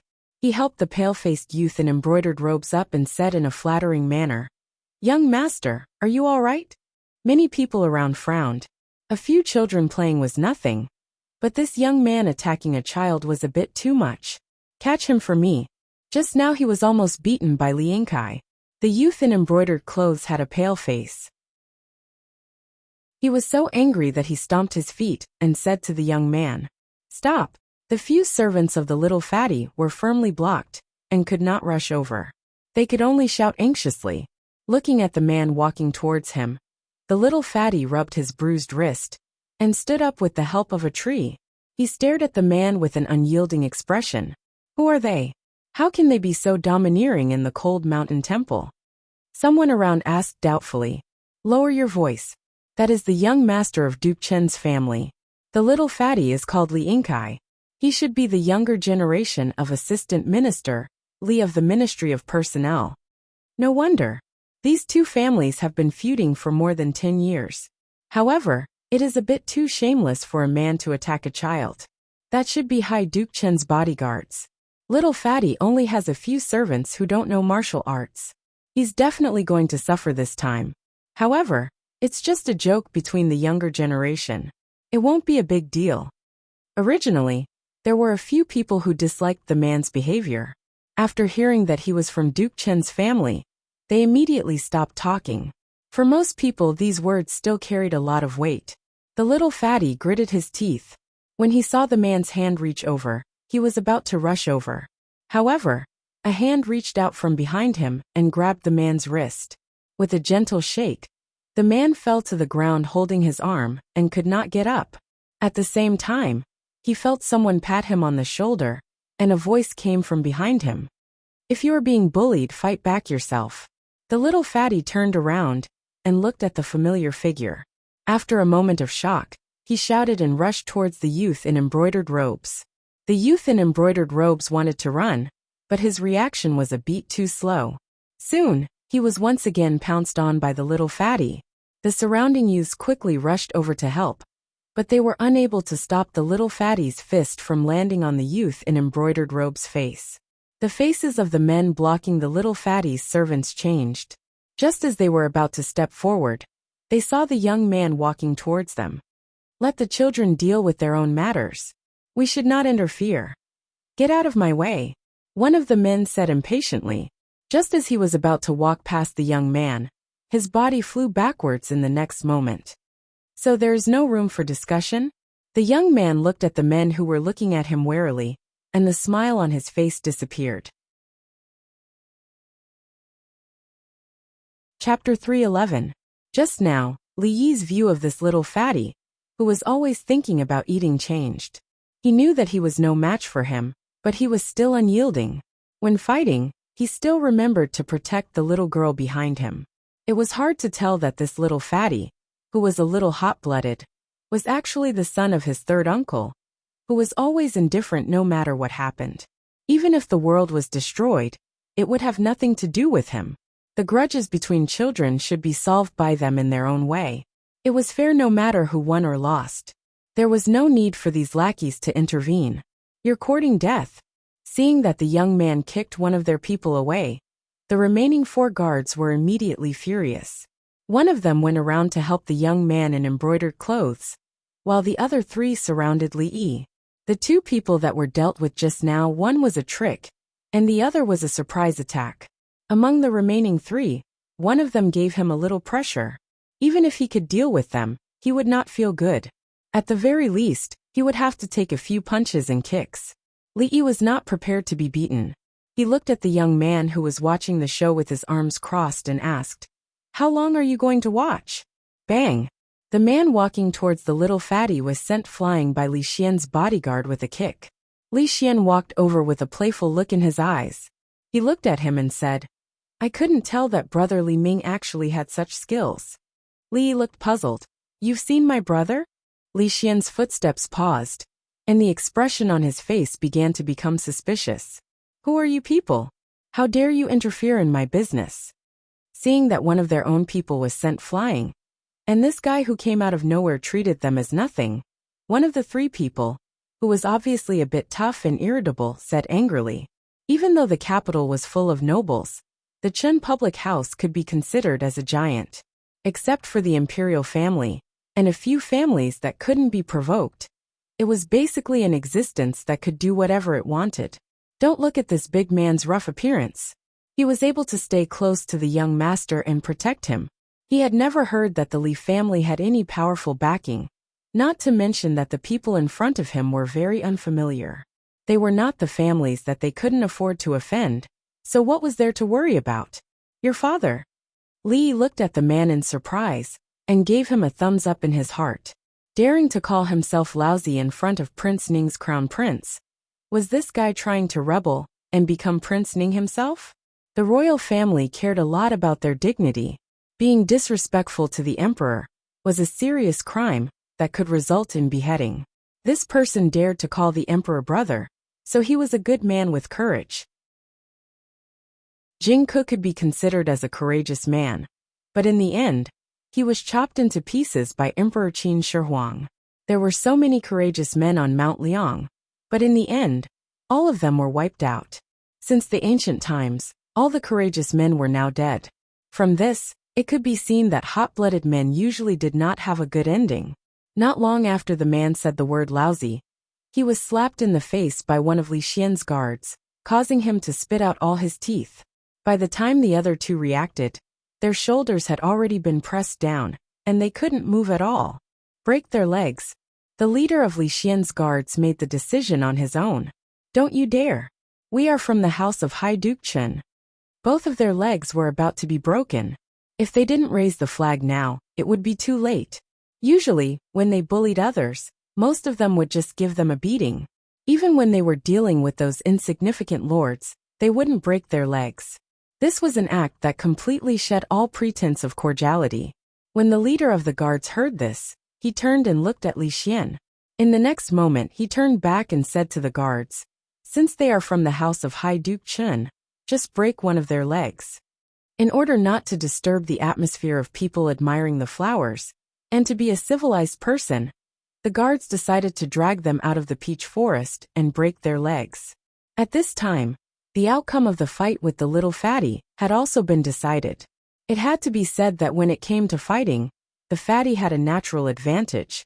The four youths had lived a luxurious life since they were young. They probably hadn't put in much effort to practice martial arts. They only used simple punches and kicks. If the strength was light, hitting the little fatty's body was like scratching an itch. However, if they were hit by the little fatty's fist, they could only squat on the ground and cry. There was no other outcome. In a short while, the four youths were all knocked to the ground. The little fatty crawled up from the ground and panted heavily. He patted the dust off his body, completely ignoring his bruised and swollen face. He looked down at the four defeated youths and said loudly, "Didn't you want to fight? Get up." If he pointed to the sky and shouted, "Who else?" He was afraid that he would be struck by lightning if he acted so pretentiously. Hearing this, the few youngsters in embroidered clothes crawled up from the ground and quickly ran out of sight. "This is..." Li Xian pointed at the little fatty, who looked like the leader of the martial arts world. Li shook his head and said, "We'll talk about this later." "Young master." Only then did the servants have time to run over. When they saw the little fatty's sorry state, they were about to cry. "I'm fine." The little fatty wiped his snot. Although his body was in great pain, his heart was sweeter than eating candied fruit. He ran to the little girl's side and held her hand, saying, "The delicious food is all dirty. Big brother will buy it for you later." A servant walked to Li Yi worriedly and said, "Young master, those are the sons of Duke Chen's family. Young master beat them up. We're in big trouble." "Duke Chen?" Li Yi looked at him and asked, "If it wasn't for today's incident, would they have caused less trouble for the Li family?" The servant was speechless for a moment. Young master's words seemed to make sense. The Chen and Li family had been at odds for more than 10 years. The Chen family had been intentionally or unintentionally suppressing the Li family for so many years. It could be said that the Chen family had a lot to do with the Li family's rapid decline. Duke. There were only a few dukes in a country. The small Li family obviously couldn't afford to offend a first-class duke, but someone could. Li Yi turned to look at Li Xian and asked, "Can we afford to offend Duke Chen?" Li Xian didn't seem to hear Li Yi's words. He looked at the little fatty, then looked at Li Yi and murmured, Young master, when did you have a son like this?" It seemed like he could afford to offend them. Li Yi felt that this world was quite unfair. They both had the surname Li, but why was there such a big difference? When the Li family was at its peak, there was still a big gap between them and the Chen family. The two families could have been on good terms, but in the end, the daughter of the High Duke was abandoned. It was no different from a slap in the face to the Chen family. Since then, the two families became enemies, and they went down the road of love and hate. Even if Li Xian didn't appear today, he would still stand up for the little fatty. First, as a member of the Li family, he couldn't watch him get bullied by others. Second, the reason why the Chun and Li families were in such a situation today was entirely because of his stubborn father. Li felt very wronged. He didn't do many bad things in his previous life. He just didn't dare to help an old lady who fell, picked up some money on the street, and casually spent it. He didn't offend anyone. He transmigrated peacefully, but he somehow got involved in the fight of the pugilistic world and family disputes. Whatever he did, there would be people who opposed him. Even if he didn't do anything, there would be people who wanted to step on him. Wasn't it good to live a good life? If he had transmigrated into Dazhuang and Dazhuang's body, there wouldn't have been so many messy things, right? It was only the second day he came to the capital, and he already offended a high duke. Fortunately, he had that brother's godly assistance. With one sentence, he also dragged the royal family into the matter. Even if the servant's leg was broken, the Chen family probably wouldn't have the guts to find trouble with Li Xian. It was very likely that they would specially visit him to apologize. As for the Li family, it didn't matter if there were too many lice. After so many years of grudges, it didn't matter if there was another one. On the contrary, because of today's matter, if they wanted to find trouble with the Li family in the future, they might have to think twice. Li felt that he was about to become a schemer. This damned society. In just half a year, a good young man of the 21st century had been forced into such a state. Feudalism was killing people. Just as Li Yi was sighing because of this, a group of people walked over from the entrance of the plum blossom forest in a grandiose manner. The ones walking in front were obviously the few youths with snot and tears running down their faces covered in bruises. Chapter 312. Behind the young men in embroidered clothes, the guards who were acting violently just now were now being carried by others. They were wailing incessantly, and one of their legs was bent at a strange angle. Li Xian's guards walked over from behind and stood quietly behind him. Their faces regained their calm expression, as if they were not the ones who broke someone's leg just now. At this time, the difference between professional guards and non-professionals was reflected. Li Yi once again realized the importance of bringing a few reliable bodyguards when he went out. People like Mississippi Liu, who were always missing at critical moments, would definitely starve to death in this line of work. Brother Liqing, it's them. The leading young man in embroidered clothes pointed at Li Yi and the others, and said loudly to the young man beside him. After saying that, he gritted his teeth and looked at the little fatty opposite him, who had his head held high and chest out, as if his eyes were about to spit fire. It's just child's play. Don't you think you've gone too far by doing this? The young man walked forward and looked at Li Yi with a frown. As he spoke, he was also sizing up the people opposite him. In the capital city, he knew all the young men of similar age with a background. He even met a few of the emperor's princes a few times. These two people obviously did not belong to any of them. However, they dared to ignore High Duke Chen's residence. The dignity of a High Duke was only worth a leg in their eyes. If they did not really have a powerful background, then they were lunatics. However, before figuring out the identity of the other party, he would not go too far. He first tried to sound them out. Seeing that the other party was frowning and looking at him, as if he wanted to seek justice for those people, Li Yi sighed in his heart. This was how the world was. The right was always in the hands of the few, the rich and the powerful. When he tried to reason with them, they insisted on using force. When they lost to Li Xian's guards in terms of force, they turned around and tried to reason with him. This was not the way to bully people, right? All the young masters and young mistresses present can testify that our young master clearly said just now that the children's affairs will be dealt with by themselves, and did not intervene in the quarrel between the young masters. However, your family's guards actually bullied the young. I'm afraid that this is damaging to the dignity of High Duke Chen, isn't it? The servants of the Li family also felt that the young man was distorting the truth. Those people's legs were broken, but what did it have to do with their young master? It was obvious that they were blind and offended that young master, which caused the disaster. The Li family was not going to take the blame. Not bad. Indeed. The surrounding young masters and young ladies nodded in agreement. Although it was unreasonable for the young master to allow the little fatty to fight with a few children, he still knew his limits. On the other hand, Duke Chen's guard actually disregarded his status and attacked a child. It was a little too shameless. Moreover, in the beginning, it was the few kids from High Duke Chen's family who provoked them first. The little fatty was not weak at all. After what happened just now, he had already won a good impression in everyone's hearts.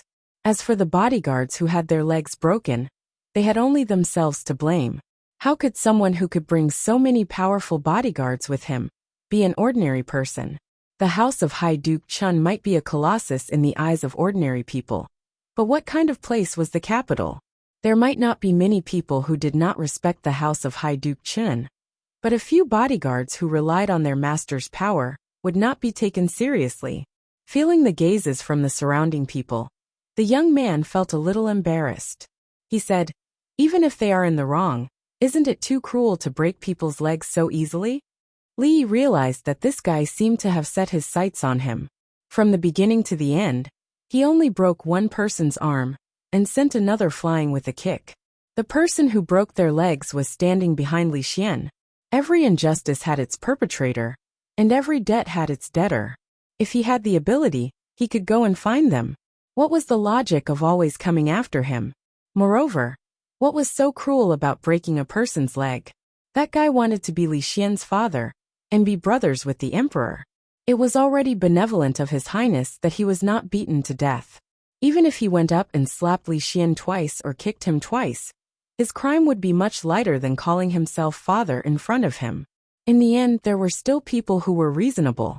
A guard with a broken leg couldn't help but point at Li Xian's group and said, "Young Master Chung, our injuries were done by those people." Chun Liqing had the thought of personally breaking his other leg. "Damn it, can't you just say it all at once? After talking for so long, you haven't even found the culprit. Are you kidding me?" At this moment, he was also secretly cursing his bad luck. Why couldn't they just stay at home? Why did they have to bring a few friends to the cold mountain temple to enjoy the plum blossoms? What was even worse was that they had brought the little devil of their family. He was just an ordinary collateral family member of the Chen family. He had neither money nor status. The little devil in front of him with purple eye sockets was the treasure of the Chen family. If he didn't handle it well today, he wouldn't be able to explain himself when he went back. "Why don't we go to the temple and find a place to sit?" Li Xian turned his head to look at Li Yi and suggested. Li Yi agreed with his idea very much. It didn't feel good to stand here and be stared at like a monkey. The naughty kid's face was bruised, and he had to find a place to apply some medicine. "Stop!" Seeing that the two people seemed to be really planning to leave, Chun Liqing stepped forward and said loudly, "Don't you think you owe us an explanation? What do you want? Just say it." Li Xian pointed at a few guards. They understood and stepped forward to stand in front of the crowd. Li Xian looked at them and said impatiently, "Do you want to come one by one or all at once?" Arrogant, too arrogant. This was the most intuitive feeling of Chun Liqing and the men behind him. That person looks gentle, like someone who has been educated. How can he be so rude? Let's sit down and talk. If the other party also has a strong background, we just need to apologize and symbolically break a few legs. Both of us will have face, and the matter will be solved perfectly. Do we have to fight? All the guards who have martial arts on their side have their legs broken. How can a few scholars fight with those people? Aren't they courting death? Compared to Chun Liqing and the others, the surrounding people felt differently, especially the eyes of the young women under the veil. They were all quietly glowing. The surrounding crowd naturally had to stand on the side of truth. High Duke Chen's servants used their power to bully others. Chun Liqing was just continuing to be vicious. As for the two young masters, they were obviously in the right. Of course, the most important thing was that the two of them were really handsome. We are scholars. How can we be like those boorish people in the mountains? Chun Liqing snorted coldly. A disdainful expression appeared on his face, covering the fear just now. He said, "Why don't we have a civil battle? If you win, we will let bygones be bygones. If we win, you need to personally apologize, and the person who attacked just now will have to break one of his legs. How about that?" Chun Liqing wasn't stupid enough to use his shortcomings to compete with others' strengths. They were all scholars, so they should use a more refined method. It was better to recite poems and write essays. As for fighting, it was simply a disgrace to scholars. After they left, they would investigate their background. If the two of them didn't have any background, they would definitely regret being born into this world.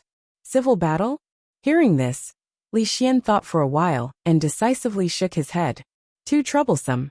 Let's have a martial battle. Why don't we only send out 2 people, and all of you come together? Chapter 313. As the saying goes, when a scholar meets a soldier, he cannot be reasoned with. That was how Chun Liqing felt. The person in front of them was clearly a scholar, but he did not follow the rules of a scholar. He was determined to fight with force instead of words. The other party's bodyguard was obviously an expert that had been carefully selected. Even if there were only 2 of them, the few of them were definitely not a match for them. Only an idiot would agree to a physical fight. Li Xian frowned and looked like he was in a hurry. He said impatiently, "Fine, if you want a literary fight, then so be it. What are the rules?" Seeing that the person in front of him was finally being reasonable, Chun Liqing was overjoyed. He said, "It's simple. It's the season for plum blossoms, and we're in the middle of a plum forest. Why don't we use plum blossoms as the theme and compose a poem? Let everyone here judge who is better. This is a literary fight." With that, he whispered to the person beside him, "Hurry and invite young Master Shen over. It's your turn." Li Xian crossed his arms and glanced at Li Yi. Once again, he looked like he was watching a good show. The ball went around in a circle and returned to Li Yi. There's no need for a literary fight. Li Yi was more inclined to Li Xian's suggestion.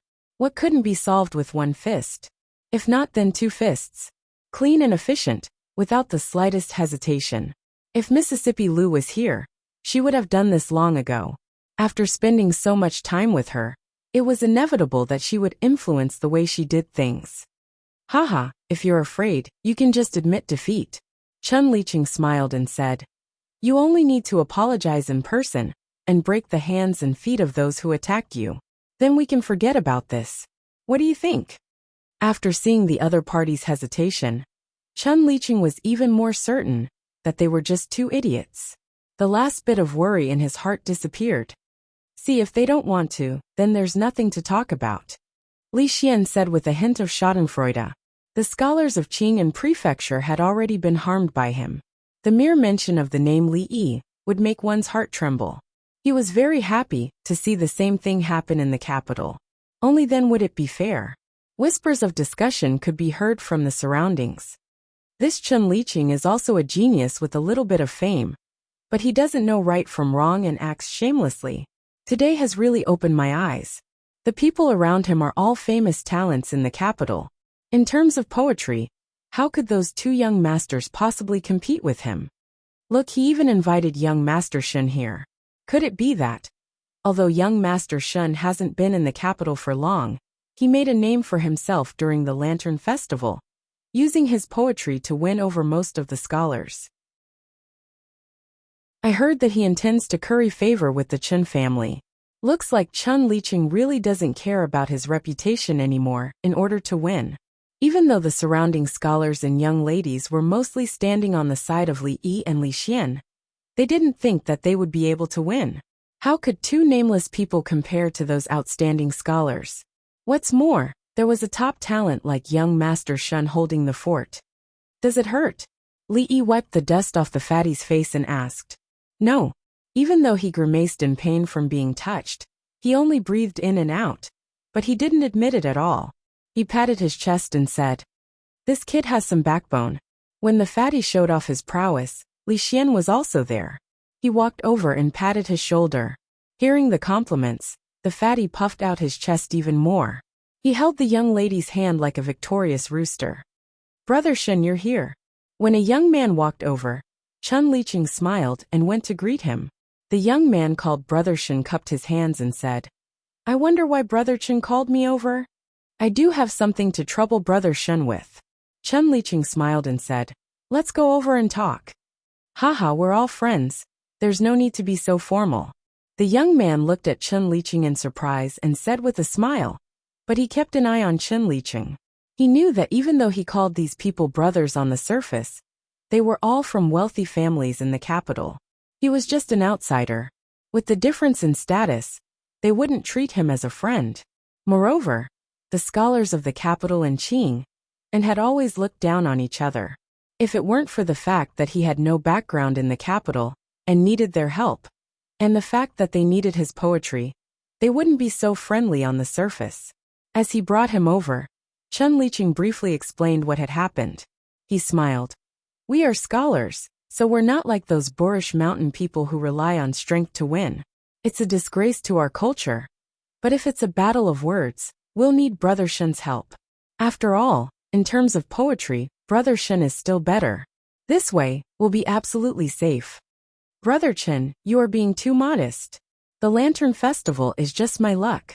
All of you here are famous scholars in the capital. How could I dare to show off in front of you all? The young man cupped his hands and said. The two complimented each other, and the crowd automatically opened up a path for them. Chen Liqing walked to the front and looked at Li Yi. For the sake of fairness, each side will send one scholar to fight, and one poem will decide the winner. He still wanted to save face in front of others. He couldn't let a group of famous scholars bully two nameless juniors. As long as Shen Zhao made a move, it would be enough to sweep them away. Even though Shen Zhao came from Qing'an, it was said that when he was there, he was quite famous. In terms of poetry, there weren't many in the capital who could guarantee that they could beat him. With him here they wouldn't lose today. Li Yi helped the naughty child dust off his body and turned around. Shen Zhao's heart sank when he saw that silhouette when he walked over from the other side. When that person turned around and saw his face, Shen Zhao's heart finally sank to the bottom of the valley. As the second scholar of Qing, and countless people followed him wherever he went. Countless young mistresses pursued him, and he could even make the prostitutes pay him money if he wanted to. Of course, this was all in the past. He didn't want to be the leader of the scholars of Qing'an Prefecture. Why did he come to the capital? It was because he didn't have the face to stay in Qing'an Prefecture. One poem, Immortal at the Magpie Bridge, and one poem, Shuidiao Getu, made him lose all of his pride there. It wasn't until he came to the capital and made a name for himself during the Lantern Festival that he regained some confidence. In terms of poetry, he wasn't afraid of Yang Yinzhou. He wasn't afraid of all the scholars of Qing'an Prefecture. He wasn't even afraid of the famous scholars of the capital, except for one person. That person was standing right in front of him. Brother Shen, I'll have to trouble you with this poem. Chen Liqing walked over and patted his shoulder with a smile. After seeing Shen Zhao's poems, he had unparalleled confidence in Shen Zhao. He was also the one who was least likely to lose. If he could help him regain his face today, even if it was just a little bit of effort, it wouldn't matter if he managed to get on the Chen family's good side. Shen Zhao came back to his senses and finally realized what Chen Liqing wanted him to do. Brother Chen. Shen Zhao turned around and looked at Chen Liqing with an incomparably serious expression as he slowly spoke. I think you guys should fight. Chapter 314. Good. Seeing Shen Zhao open his mouth, Chen Liqing was just about to praise. Good poem. As soon as the word good left his mouth, he suddenly realized something was wrong. He stared at Shen Zhao and asked uncertainly, What did you just say? Shen Zhao sighed and looked at Chen Liqing. Brother Chen, believe me, if you choose to fight, your chances of winning will be higher. Brother Shen, now is not the time to joke. Chen Liqing raised his head and narrowed his eyes. Shen Zhao's behavior was very abnormal. Although Chen Liqing did not think much of him, because of his family background, he had to admit that he was very talented in poetry. It was not difficult for him to write a poem out of his mouth. Under normal circumstances, Shen Zhao, who wanted to curry favor with the Chen family, would not offend him over such a small matter. In reality, he had not shown any intention of refusing, until just now. Chen Liqing's gaze immediately turned to the young man opposite him. What's going on? What's wrong with Shen Zhao? Confusion appeared on the faces of the people behind Chen Liqing. For a moment, They could not understand what he had just said. As for the people around them, their minds were even more muddled. Brotherly, long time no see. Shen Zhao raised his head and raised his hands in a salute to Li Yi. For some reason, after seeing this person who had changed the course of his fate again, his heart was calm, and there was not a trace of hatred. In these days in the capital, he often thought back to the past. After losing the pride of the past, he suddenly found that the frivolity and arrogance of his youth, in the eyes of today, was just a joke. That young man had woken him up with a resounding slap, letting him know that there was always a higher mountain. He had completely shattered his pitiful arrogance, but it had also made him settle some things that he had never had before. Brother Shun, long time no see. To be able to see an old friend from Qing and Prefecture here. Li Yi was slightly surprised, and also raised his hands in a salute. Although the two of them had once clashed, there was no unforgettable hatred. To be able to see each other in the distant capital was not easy. Of course, the most important reason why Li Yi did not hate him was because he had taken advantage of him at that time. At this time, he faintly felt that the Shen Zhao in front of him was not the same as before. So they know each other. Everyone came to a sudden realization. No wonder Shen Zhao was unwilling to stand up for Chen Liqing. If that young master was an old acquaintance of his, then everything would make sense. Chen Liqing's face was a little embarrassed. He couldn't help but feel some resentment towards Shen Zhao. He sneered and said, "Shen Zhao, do you think that without you we can't compose a poem?" This time, she didn't even call him Brother Shen. Shen Zhao smiled and said, "I know that my talent in poetry is far from Brother Li's, so I won't embarrass myself. Brother Chen and the other brothers are all famous scholars in the capital, brimming with talent. Naturally, you don't need me." He naturally understood the meaning behind Chen Liqing's words. He was afraid that after today, they would no longer tolerate him. However, this was no longer important. These days, he had been trying to cling on to others, and there seemed to be something stuck in his heart. When he said those words just now, he suddenly felt a long-lost carefree feeling. No matter how conceited Chen Liqing was, he wasn't conceited enough to think that his poetry was better than Shen Zhao's. He only thought that Shen Zhao's words were modest. However, even if he couldn't beat Shen Zhao, couldn't he be compared to a nameless kid? Have you all thought it through? If you really can't compose a poem, then admit defeat. Chen Liqing sneered and no longer cared about Shen Zhao. He looked at Li Yi and asked, "Why are you composing a poem? Go home and dream." Being forced to copy poems was something he had experienced many times.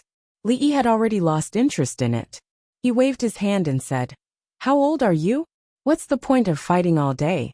Can you not be so childish? Let's go." He patted the little fatty's head and turned to walk towards the exit. The little fatty hurriedly grabbed the little girl's hand and ran after him. "Big brother, wait for me. The one selling buns in front, wait a moment too." Chen Liqing stared blankly at their backs as they left. His face turned green and then white. There was a mouthful of hot blood in his chest. They left just like that. What was going on? Even if they wanted to leave, they had to apologize and break the legs of those servants before they could leave. "All of you stop right there," Chen Liqing shouted loudly.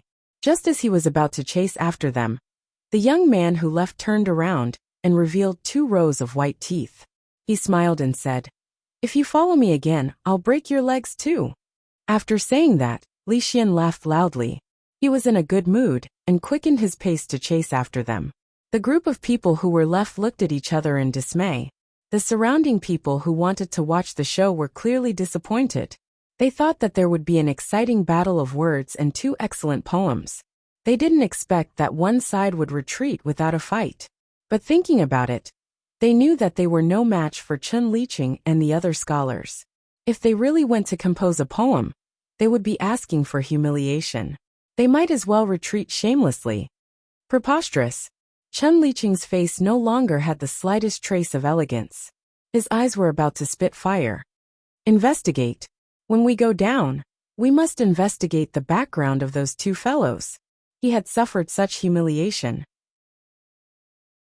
If he didn't avenge himself, he was afraid that his heart would never be at peace. "Brother Liqing, why are you so angry?"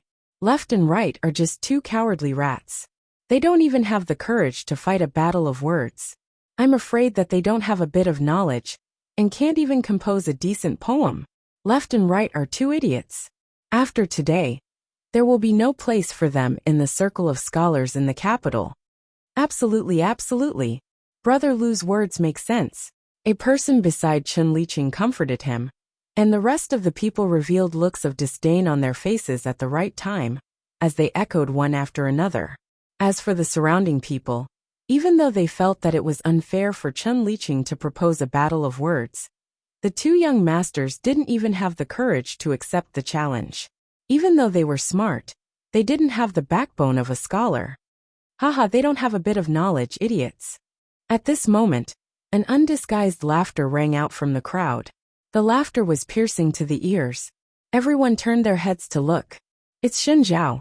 After discovering the source of the laughter, everyone was stunned. What are you laughing at? Chen Liqing glared fiercely at him and asked. Shen Zhao held his stomach and laughed until he was out of breath. He pointed at Chen Liqing and said, Brother Chen, on your waist, can I take a look at the fan on your waist? Seeing Shen Zhao's expression, Chen Liqing was shocked. Why would he want a fan at this time? Was this Shen Zhao crazy? It was said that once this person became crazy, he could do anything.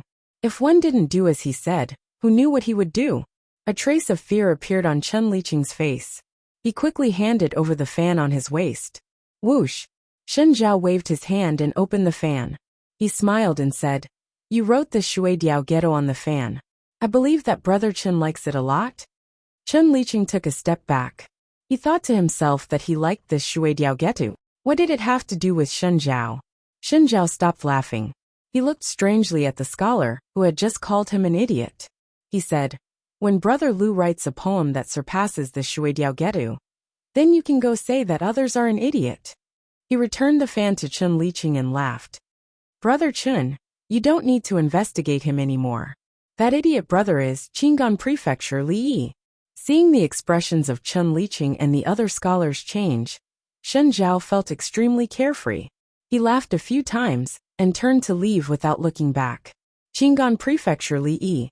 Even though they didn't know what he looked like, this name was not unfamiliar to the scholars and beauties of the capital. Her pretty face was full of shock. Her cherry lips parted slightly, and she took out the round fan from her bosom. There was the immortal magpie bridge that she had personally embroidered. In this world, the best way to become famous was to write an excellent poem. No matter where the poem first appeared, it would eventually be known by all the scholars of the Jing Kingdom and be passed down for generations to come. How can this be? How can this be? Chen Liqing's mind was blank as he mumbled to himself. The scholar surnamed Lu's face was red. He wanted to find a hole in the ground to hide in. The surrounding crowd was shocked. A few poems involuntarily appeared in their minds. Under the curtain, the rich young mistress's pretty face was slightly red. Her gaze occasionally looked in the direction of the exit of the plum blossom forest. At this moment, no one would think that the person who left was retreating without a fight. That was disdain, he was right. Chen Liqing was stupid and childish to compete with the scholars who wrote Shui Diao Ghetto and Immortal Magpie Bridge. Shen Zhao was not being modest just now. From the beginning to the end, he had treated this matter as a joke. So what if it was Chen Liqing? So what if it was the gifted scholar of the Jing Kingdom? Could they make all the women in the world whisper in their boudoirs? If the feelings between the two were to last for a long time, why would they stay together day and night and embroider their poems on handkerchiefs? They couldn't.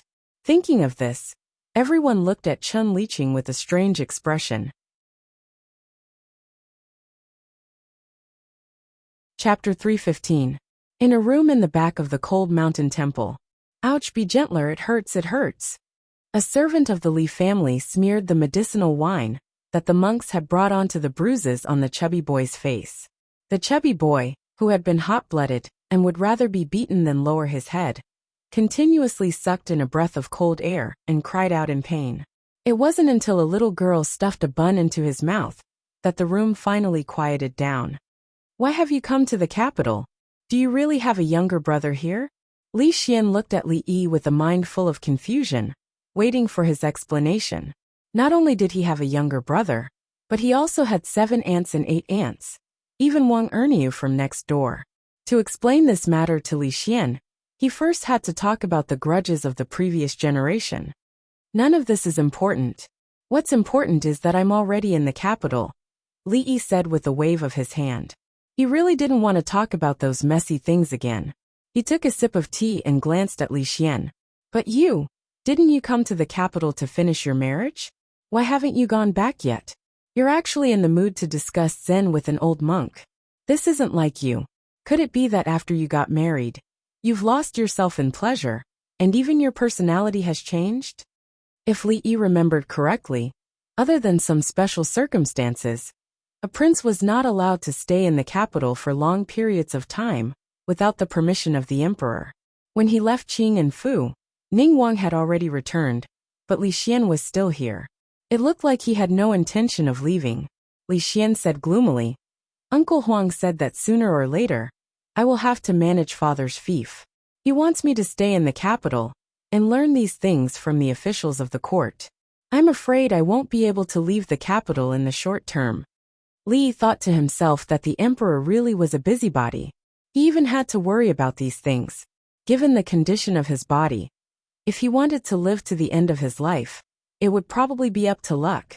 Thinking about it this way, it wasn't surprising to see him discussing Zen with the old monk here. With his temperament, he was absolutely suitable to be an idle prince. And he was even more suitable to be a scientist. Even if he was asked to govern a prefecture, a state, or even a county, it might be a good thing for the people. But he himself would definitely recite, My white hair is 3,000 feet long, and my fate is like a long sorrow, and die of depression. Li Xian didn't continue to ask why Li Yi was in the capital. If he wanted to know, it wouldn't take much effort. However, as he said, none of this was important anymore. The important thing was that with him here, the future would not be so boring. Suddenly Li Yi thought of something important. He turned around, looked at Li Xian and said seriously, By the way, don't tell Emingzu that I'm coming to the capital. Why? Li Xian looked at him with confusion. Emingzu was also very bored in the palace. In reality, he had planned to enter the palace today. If she knew that Li Yi had come to the capital, she would probably be very happy. The reason was, of course, if Her Highness knew that he was coming to the capital, she would certainly think of a way to make him stay. There was no doubt about this. Li Yi only treated this trip as a vacation. He didn't think he would stay here for the rest of his life. He had only left home for a few days, but he already missed Rui and Xiao Huan. Even when he saw a strong man on the street, Fang's face would involuntarily appear. This was an illness. He could only recover when he returned home. He sighed and said, To be honest, I'm only staying in the capital for a few days. In a few days, I'll be returning to Qing and Fu. Although it was not very good not to greet her when he came to the capital, after thinking for a long time, Li Yi felt that it was better for the two of them not to meet. The feeling of his life and death being controlled by others was something that Li Yi, who had a soul from the 21st century, was not something that he was used to. Unfortunately, in a feudal dynasty like the Jing kingdom, the royal family had this kind of power. If there was no need, he didn't want to have anything to do with the royal family. Li Xian was already an exception. If he got involved with the princess further, Li Yi was worried that the days where he could lie in the courtyard and bask in the sun would be gone forever. Of course, if she was still the cool and disrespectful Constable Emingzu, he would be very happy to accept it. So soon? Li Xian couldn't help but show disappointment on his face. He didn't have the excitement from before. After applying the medicine, the little fatty became excited again. It was the first time he showed off his power in front of his enemy. Even though he was slightly injured, he couldn't hide the excitement in his heart. He held the food in his hand and walked around the room. Suddenly, the little fatty looked at the surrounding walls of the room. His eyes rolled a few times, and he ran in front of Li Yi. He pointed at the strange marks on the wall and asked, Big brother, what's written on the wall? Although Li Yi didn't grow up in the capital, he was the number one among the younger generation in the Li family. It was normal for the little fatty to call him Big Brother. After what happened just now, the little fatty was full of good feelings towards this big brother that he had only met twice. Of course, he was more looking forward to having him teach him a few moves. When he fought with Chen Xiaotian, he would be able to send them flying with a kick. Just thinking about it made his blood boil. Hee, big brother doesn't study hard and can't read.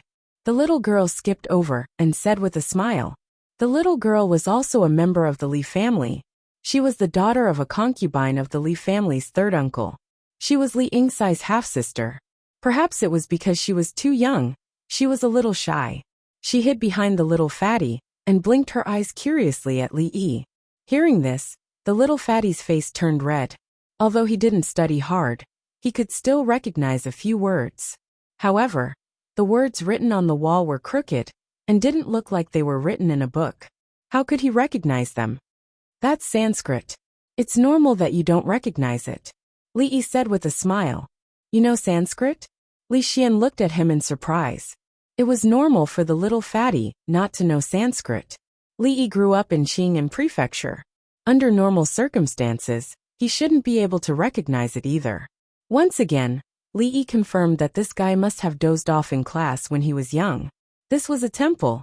Buddhism originated from ancient India. Although the wheel of history had gone astray, it shouldn't be much different in this world. The earliest scriptures must have been written in Sanskrit. After being translated, it became what it was today. Li Yi had studied history carefully. In the early years of the previous dynasty, there was indeed a monk called Xuanzang, who went west to India and brought back countless scriptures. However, it was different from the other world. After Xuanzang returned to his country, the Tang Empire was torn apart before he could translate the scriptures. Xuanzang also died of a serious illness. An eminent monk of that generation had fallen. Until now, those scriptures had not been completely translated. This was a temple. Other than Sanskrit, what else could those strange words written on the wall be? I know a thing or two, Li Yi said modestly without blushing. Of course, he didn't know Sanskrit. Although there were Buddhist classics and even Sanskrit dictionaries in the library, he always felt that it was useless to learn it. Moreover, one couldn't learn a language just by knowing a few words. There was no need to spend so much effort. What's written on the wall? Li Xian looked at him and asked in disbelief. Not only could he write poems and lyrics, he knew a lot of things that he didn't know. But he even knew such an obscure language like Sanskrit. The gap between them was so big that it hurt his heart 10,000 times more. When Bodhisattva Amitabha was deep in the Prajnaparamita, he saw that the 5 skandhas were empty, and he passed through all suffering. Form is not different from emptiness. Emptiness is not different from form. Form is emptiness, emptiness is form. Perception, thought, action and knowledge are the same, Li Yi said casually. This is the Buddhist scripture, Mahaprajnaparamita Sutra. It talks about the path of Bodhisattva. Seeing that his big brother even knew these crooked things, the little fatty's eyes were already shining. Finally, Li Xian's face showed extreme surprise. Although he didn't know Sanskrit, Li Yi's words sounded very professional. Prajnaparamita Sarira, form and emptiness sounded very professional. Coupled with his trust in him, he didn't doubt that what he said was a lie. Young benefactor is indeed knowledgeable. In the previous dynasty, Master Xuanzang translated the Prajnaparamita Sutra, but he only completed half of it before he reached nirvana. The other half of the sutra is still in our Cold Mountain Temple's sutra depository. I wonder where did young benefactor learn it? An old monk walked in from outside and asked with a smile. Master Tanin, could the Sanskrit on the wall really be that sutra? Li Xian walked over and asked the old monk skeptically. The old monk stroked his beard and smiled, shaking his head. That's the Diamond Sutra.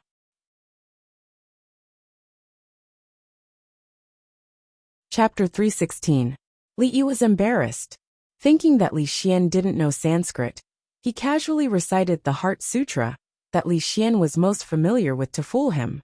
The Heart Sutra was probably one of the most widely circulated scriptures in Buddhism in the future. Especially the lines form is not different from emptiness. Emptiness is not different from form. They often appeared in TV dramas. Even if you weren't a Buddhist, you could say it casually. It was awkward after saying it out loud, being exposed by the old monk, and Li Xian's playful eyes. He was put on the spot for a moment. So I heard.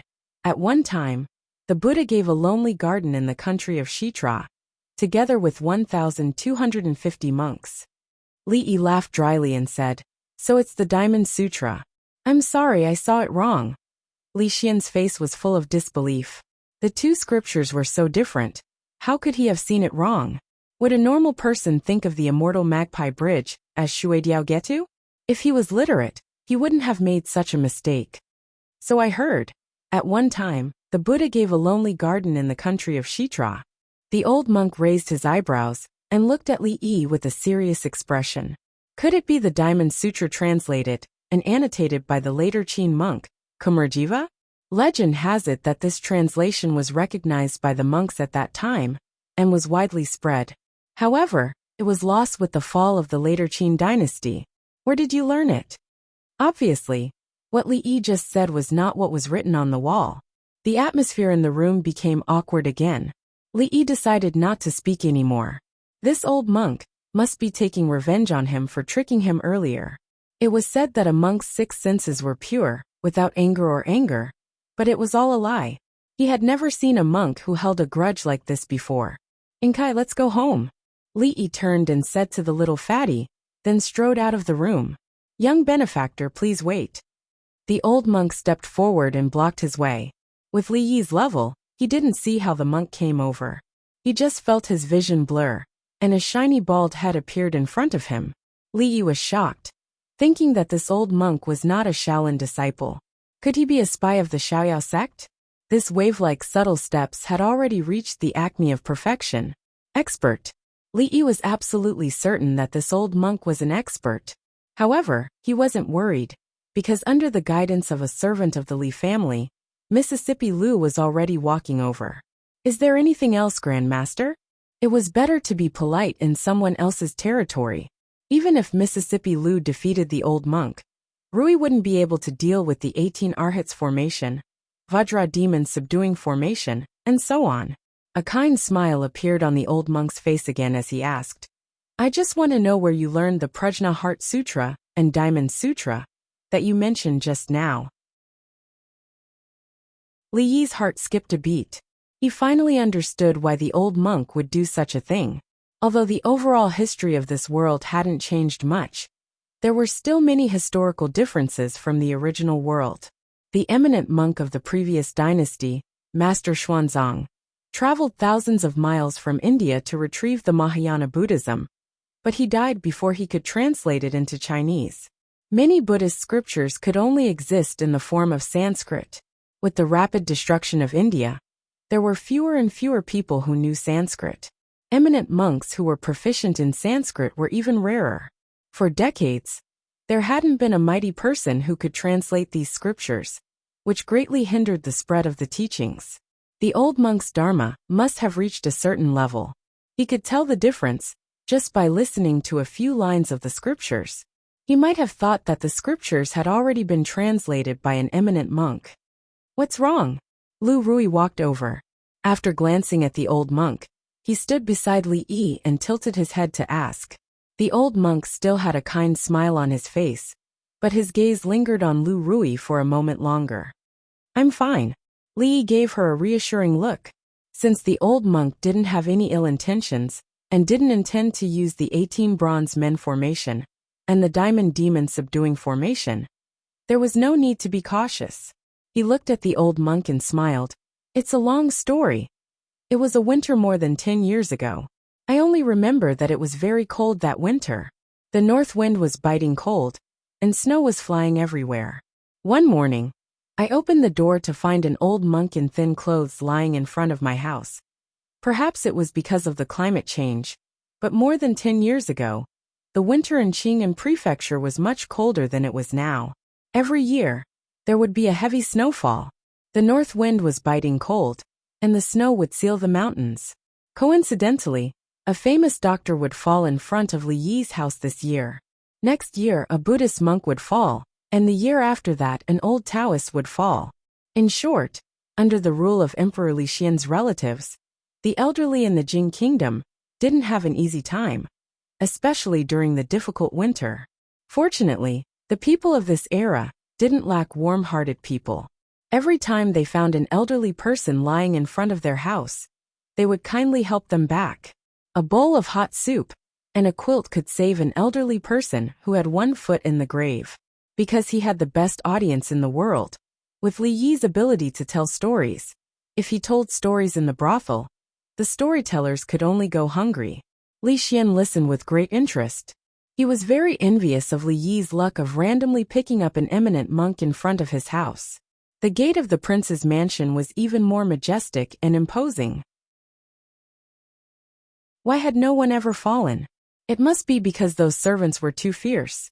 When he returned this time, he had to properly reorganize the servants in the mansion. So this scripture of yours is what you read from the eminent monk left behind, before he left. Li Xian suddenly understood and asked, the scripture written by the eminent monk is of extraordinary value. Where is that scripture now? Li Yi touched his nose and said, once when I was reading in the toilet, I found that the toilet token was gone. I saw that the paper of the scripture was soft, so Li Xian's eyes widened, his face full of disbelief. Looking at Master Tan Yin's appearance, that scripture must be extraordinary. It was very likely that it was written by an eminent monk of the present age. It was incomparably precious and its value was immeasurable. Someone actually used such a treasure to wipe. The smile on the old monk's face had already stiffened. His beard could not help but tremble. A hint of redness appeared on his face, and his breathing also began to quicken. As if feeling danger, Li Yi raised his eyebrows and moved a little closer to Li Yi's side. Amitba. After a moment, the old monk's breathing gradually calmed down. He chanted a Buddhist name and then asked, I wonder if the young benefactor remembers the contents of that scripture? Of course, I used that scripture to learn to read. I have long memorized all the scriptures in it. Li Yi used his own experience to verify that the saying that monks were tranquil and emotionless was a lie. This old monk was obviously a person of the eminent monk level. Just now, even his eyes were red. If he said that he did not remember the scripture in the scripture again, 18 monks with sticks all over their bodies would jump out at the next moment. That scripture is very important to my Buddhist sect. This old monk has a presumptuous request. Young benefactor, could you make a copy of those scriptures? In the future, my Buddhist sect will definitely repay you generously. It is also a virtuous deed, and will be blessed by Buddha.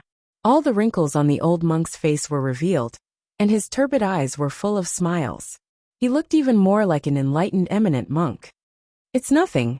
Master, you are exaggerating. Li Yi smiled equally extraordinary. With just a few words, the tense atmosphere from before finally disappeared, and became incomparably harmonious. Copying scriptures was not something that could be completed in a short time. It would take a few days. Of course, Li Yi would not stay in Cold Mountain Temple forever. He made an appointment with the old monk 7 days later. Cold Mountain Temple would send someone down the mountain to retrieve the scripture that Li Yi had copied. A servant from the Li family came to report that old mistress and the others had already left the mountain. The old monk personally sent them out of the temple, which immediately attracted countless people's amazement. They were wondering who those people were, and why Master Sandalwood would personally send them off. After all, the last time His Royal Highness Prince of Wei came, he did not receive such treatment. Along the way, Mississippi Lou's expression was not quite right. When she was about to get on the carriage, she looked back at the old monk. Master, do you know the 1,000-leaf palm of great compassion? The old monk was stunned, then shook his head. What about Arhut fist? The old monk shook his head again. Vajra palm. Ijingjing? He doesn't even know the 72 ultimate skills. What kind of master is he? Mississippi Lou curled her lips and mumbled before getting into the carriage.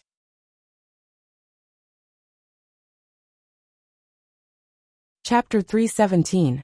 It's the Cold Mountain Temple, a small temple. It's normal that they don't know the 72 ultimate arts. You can't expect any monk to be as powerful as the Dharma Hall of the Shaolin Temple. If there's a chance next time, I'll bring you to the Shaolin Temple. Inside the carriage, Li Yi was comforting Mississippi Lou, who didn't know the 72 ultimate arts of Shaolin. Looking at her disappointed expression, Li Yi suspected that accompanying the old madam was just an excuse, and that she wanted to see the legendary Shaolin Kung Fu. One had to know that in the wuxia stories he had told her, every monk was an expert who looked down on the martial arts world. Fortunately, the old monk really didn't know those Kung Fu. Otherwise, if the two of them were to fight, the cold mountain temple would be torn down. Li Yi looked at her and advised, "Don't ask the master such questions in the future. A monk should keep a low profile. Even if he really knew these Kung Fu, he wouldn't say it out loud." Looking at Mississippi Lu nodding as if she understood his words, Li Yi felt relieved. It seemed that he had misunderstood her. Although Rui had a bad temper, she was not as stubborn as he thought. "Well, since he doesn't want to admit it, I'll just test him next time," Mississippi Lu said as she looked out of the window. Li Yi decided to take back his thoughts. Suddenly he seemed to realize something. He turned to look at her and asked, "You don't know? I really don't know the thousand-leaf palm of mercy. And the Vajra palm, I've never heard of it. There are countless scriptures in the library. Which one is the muscle-bone strengthening scripture?" In the cold mountain temple, the old monk looked at his disciples who had bruises all over their faces and asked, "What happened? Why are you all in such a sorry state? Was there a fight in the temple?" A young monk hugged his arms and shed 2 lines of aggrieved tears. He choked and said, "There was a female benefactor just now." Li Yi sighed and said, "Rui, it's better if you don't go to the cold mountain temple anymore. Their 18 bronze men formation and Vajra demon subduing formation are very powerful.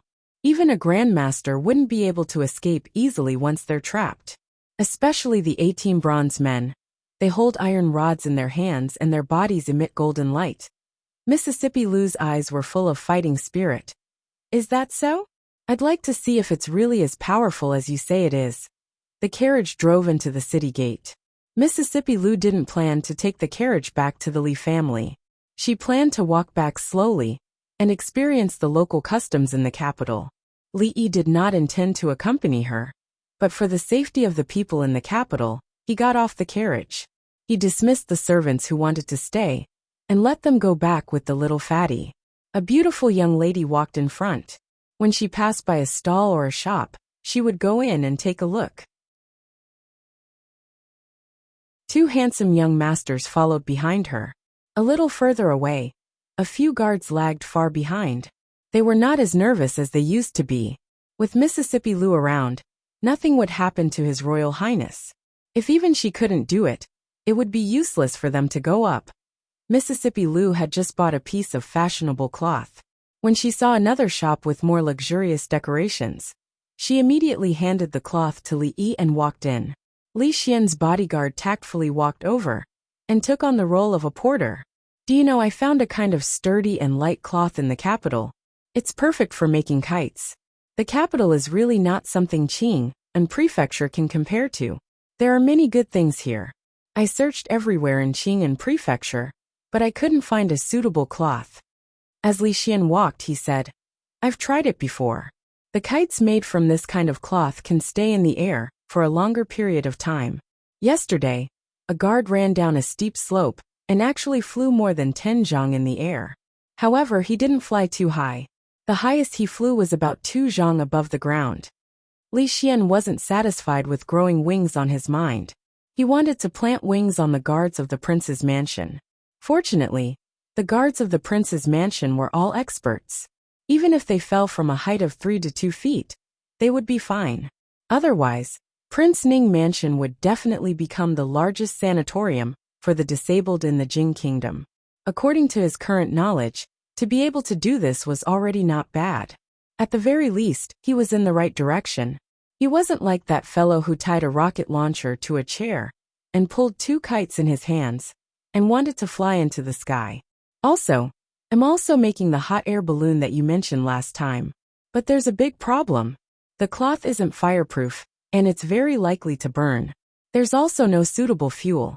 Even if I fly, I won't be able to last long." Under the inspiration of Li Yi, Li Xian's thinking had already far surpassed the people of this era. After such a long time, he finally understood that there was only one person in this world who could discuss these things with him. Geniuses were all lonely. Ordinary people couldn't understand the pain of not being able to find a confidant in the entire world. These words had been bottled up in his mind for a long time. Finally, he found someone who was worth talking to and who could understand him. From the beginning, his mouth hadn't closed. The direction is right. The material and fuel for the hot air balloon is indeed the biggest problem. There's something called tung oil. It's very light and heat resistant. I can try to apply it on the cloth. As for the fuel, there's also something called fierce kerosene. Maybe I can give it a try. Lee had discovered a long time ago that Mississippi Lou had no immunity to good-looking cloth. She obviously didn't know how to sew clothes, but every time she went out on the street, she would buy some cloth. Last time, 2 pieces of cloth were bitten by rats. In a fit of anger, she chased the rats out of their holes and tore them into pieces. Accompanying a woman shopping was a very tiring thing. Mississippi Lou entered the cloth shop and couldn't come out for a while. Lee casually sat down at a noodle stall next to the cloth shop and continued to complete his plan to cultivate a great scientist. Guest, would you like to eat noodles? A shy voice came from the opposite side. Lee raised his head and saw a skinny girl around 10 years old looking at them. The next moment, the little girl was pulled to the back by a woman with a white scarf wrapped around her head. The woman said with a smile, "Children don't know anything. Please rest as much as you want." The 2 young masters in front of them had extraordinary temperaments. The one on the left could probably buy the whole noodle stall with just 1 piece of clothing. How could such nobles eat noodles here? Lee saw the little girl hiding behind the woman and looking at them with a wronged expression. He smiled and said, "A bowl of noodles. Put more chopped green onions, no coriander." Having lived 2 lives, he didn't have the habit of not eating on the street. A few months ago, he and Xiao Huan ate a bowl of vegetarian noodles on the street of Qing'an Prefecture. It was better than any delicacy. Today, he had eaten something in the morning. He was already hungry. Just thinking of the steaming hot sour noodle soup made his appetite increase. The woman was stunned for a moment, then immediately nodded and said, "Yes, please wait a moment. The noodles will be served soon." The skinny little girl washed a rough porcelain bowl 5 or 6 times before putting it on the table. The woman cooked a bowl of noodles. The noodles were 30% more than usual. She seasoned it, sprinkled a handful of chopped green onions, and immediately brought it over. "Guest, the noodles are ready." It was just a bowl of wheat flour in front of him. There wasn't even a single green vegetable, but it smelled extraordinarily fragrant. Lee looked at the woman in surprise. The sauce she had just put in was definitely not ordinary. Li Xian smelled the fragrance and couldn't help swallowing a mouthful of saliva. He hesitated for a moment, then raised his head and said, "Give me a bowl too." A guard came forward and was about to say something when Li Xian waved his hand. He had no choice but to leave. A moment later, at the noodle stall on the side of the street, 2 noblemen with extraordinary temperaments were eating noodles, which became a different kind of scenery on the street. Lu Rui walked out of the cloth shop with a roll of cloth in his arms and saw such a scene.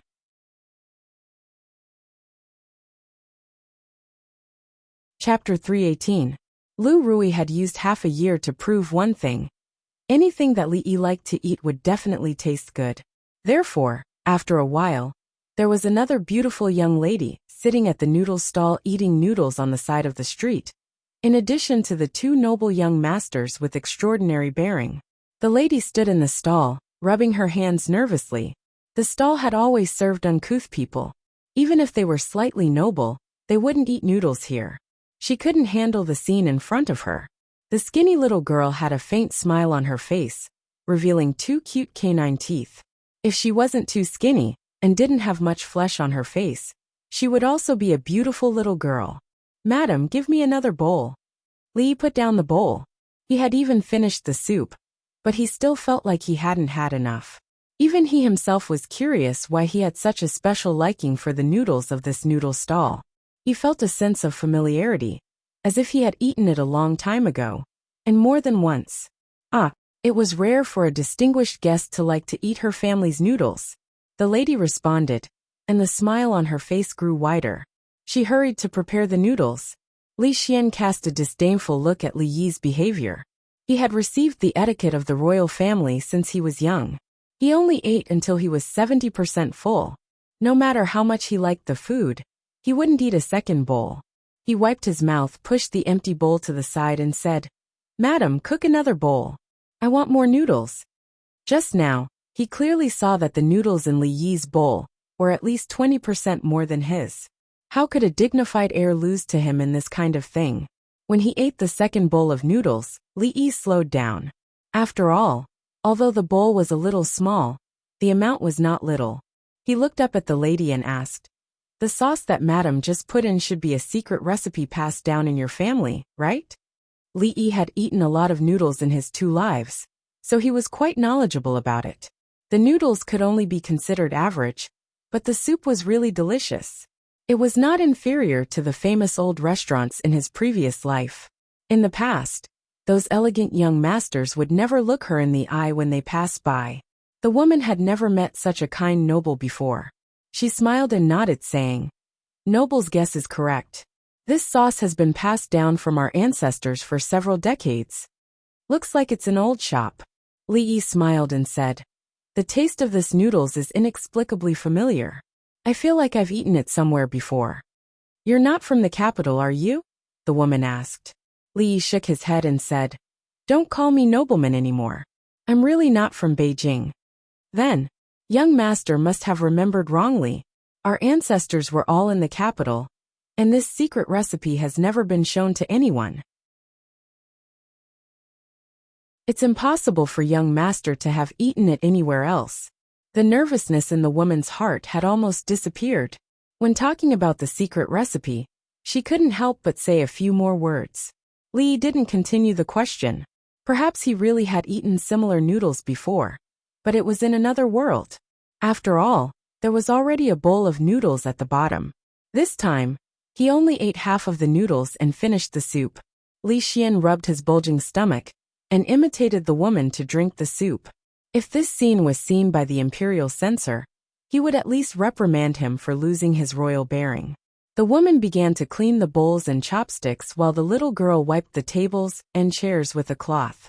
The weather was still cold after the lantern festival, but her forehead was covered in a fine layer of sweat. Bang! A muffled sound suddenly came from the side.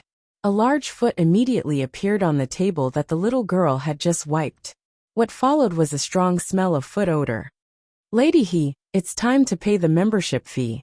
Li covered his nose and looked at the rough man, as if he was looking at a gas bomb. Mississippi Lu had the fastest reaction. She had already pinched her nose and moved far away. The big man's foot was placed on the table next to Li Xian, less than a foot away. Li clearly saw his face turn from red to white, and then green. Then, he suddenly turned his head and covered his mouth to retch. Seeing him so disgusted that tears were about to flow down, Li secretly sighed. He had eaten the noodles just now for nothing. When seeing the big man, the little girl's face turned pale, and she quickly ran behind the woman. The woman's face was pale. She looked at the big man and said in a trembling voice, "Master Hu, didn't we just pay this morning? Why? Stop talking nonsense." The big man impatiently waved his hand and said, "This is my territory. I can collect whenever I want and however many times I want. If your noodle stall wants to continue operating here, then give me the money." Li looked at this scene in surprise. The security in the capital of the country was actually so bad under the emperor's feet? How could the people collecting protection fees be so brazen? If this was in Qing'an Prefecture, which ruffian would dare to be so arrogant? They would have been beaten half to death by Lu Yi.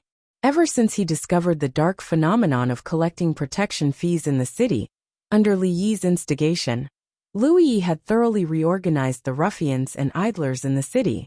He invited them to the county office for tea for a few days, and after that, there were no more cases of protection fees. Instead, a group of burly men could often be seen picking up trash on the streets. The hygiene of the city had immediately improved a lot. It was said that the magistrate had specially praised County Magistrate Lu for this, and listed him as a role model for other counties to learn from. The woman said with a bitter face, "Master Hu, I really don't have any money. You took all the money this morning. We only did business with a few customers this morning. We really don't have any money. No money, let me see. The burly man called Tiger Lord kicked over the table in front of him and jumped inside. He picked up a worn-out wooden box on the ground. After opening it, he picked out a few copper coins from inside and casually threw the wooden box on the ground. He said, "Damn, it's my bad luck to have met a poor ghost like you." Lu Rui frowned. Just as she was about to walk over, she stopped in her tracks when she saw an officer patrolling the streets not far away. "What are you doing?" Seeing the patrol officer walking over from afar, the man waved his hand and said, "Brother Song, it's nothing. Do what you need to do. I'll treat you to a drink tonight. Don't go overboard." The patrol officer said, waved his hand and turned to leave. Li was dumbfounded. Was this really the capital city? Could the collusion between officials and bandits be more obvious? No wonder the woman did not look happy when she saw the patrol officer walking over. Instead, she turned even paler. It turned out that the officials were in cahoots with the people collecting protection fees. The man took the copper coin, cursed inwardly, and was about to leave. However, someone would not let him leave so quickly. Li Xian's eyes seemed to be spewing fire. He kicked the man away. A long time ago, Li knew that while he looked gentle and weak on the surface, he was actually quite skilled. At that time, when he had forcefully dragged him to Ning Wang Fu, he had no power to resist at all. Who the F***ck? The man was quite powerful. He got up from the ground in a roll and cursed. Before he turned around, he was sent flying again. Li Xian pinched his nose. He did not want to go near that guy anymore. He waved his hand and retreated to Li Yi's side. Most of the time, Li Yi wondered if he had a split personality. When he was serious, he could be elegant and polite, making it impossible for anyone to find fault with him. But when he was hedonistic, he was the standard spoiled brat, swaggering through the streets with a bunch of lackeys. With just a wave of his hand, 2 guards would walk over and trample on the man like a human sandbag. Seeing the elegant young master suddenly become so fierce, the overlord of this generation, Master Hu, could only hug his head and beg for mercy. The woman's mouth was wide open, and she could not come back to her senses for a while. The little girl clutched the corner of her mother's clothes tightly. Tears were still hanging in the corner of her eyes. She stared blankly at the man rolling on the ground and clenched her fists.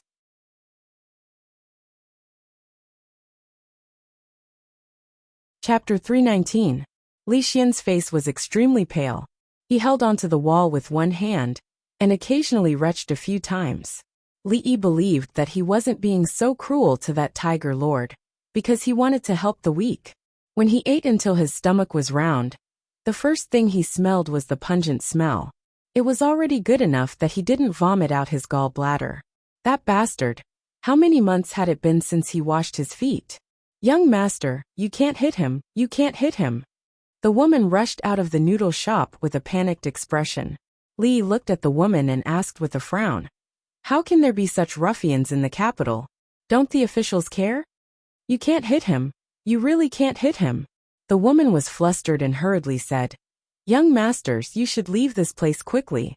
When the officials come, you won't be able to leave. These ruffians were only robbing some copper coins. How could they compare to the officials? If they fell into the hands of the officials, they would lose their lives." The anger on Li Xian's face was difficult to quell. He coldly said, "I really don't plan on leaving today. I want to see what they can do to me." Because of the special status of the members of the royal family, their every action represented the face of the royal family. Thus, the royal family had very strict restrictions on them. They absolutely couldn't bully the commoners. Otherwise, the censor's impeachment would definitely fly to the emperor's desk like snowflakes. Of course, although they couldn't bully others, they couldn't be bullied by others either. Bullying the kind-hearted members of the royal family would at most be punished. Bullying the royal family wasn't a big crime. At most, they would be beheaded. Seeing that the young master in front of her was determined, the woman's expression became even more anxious.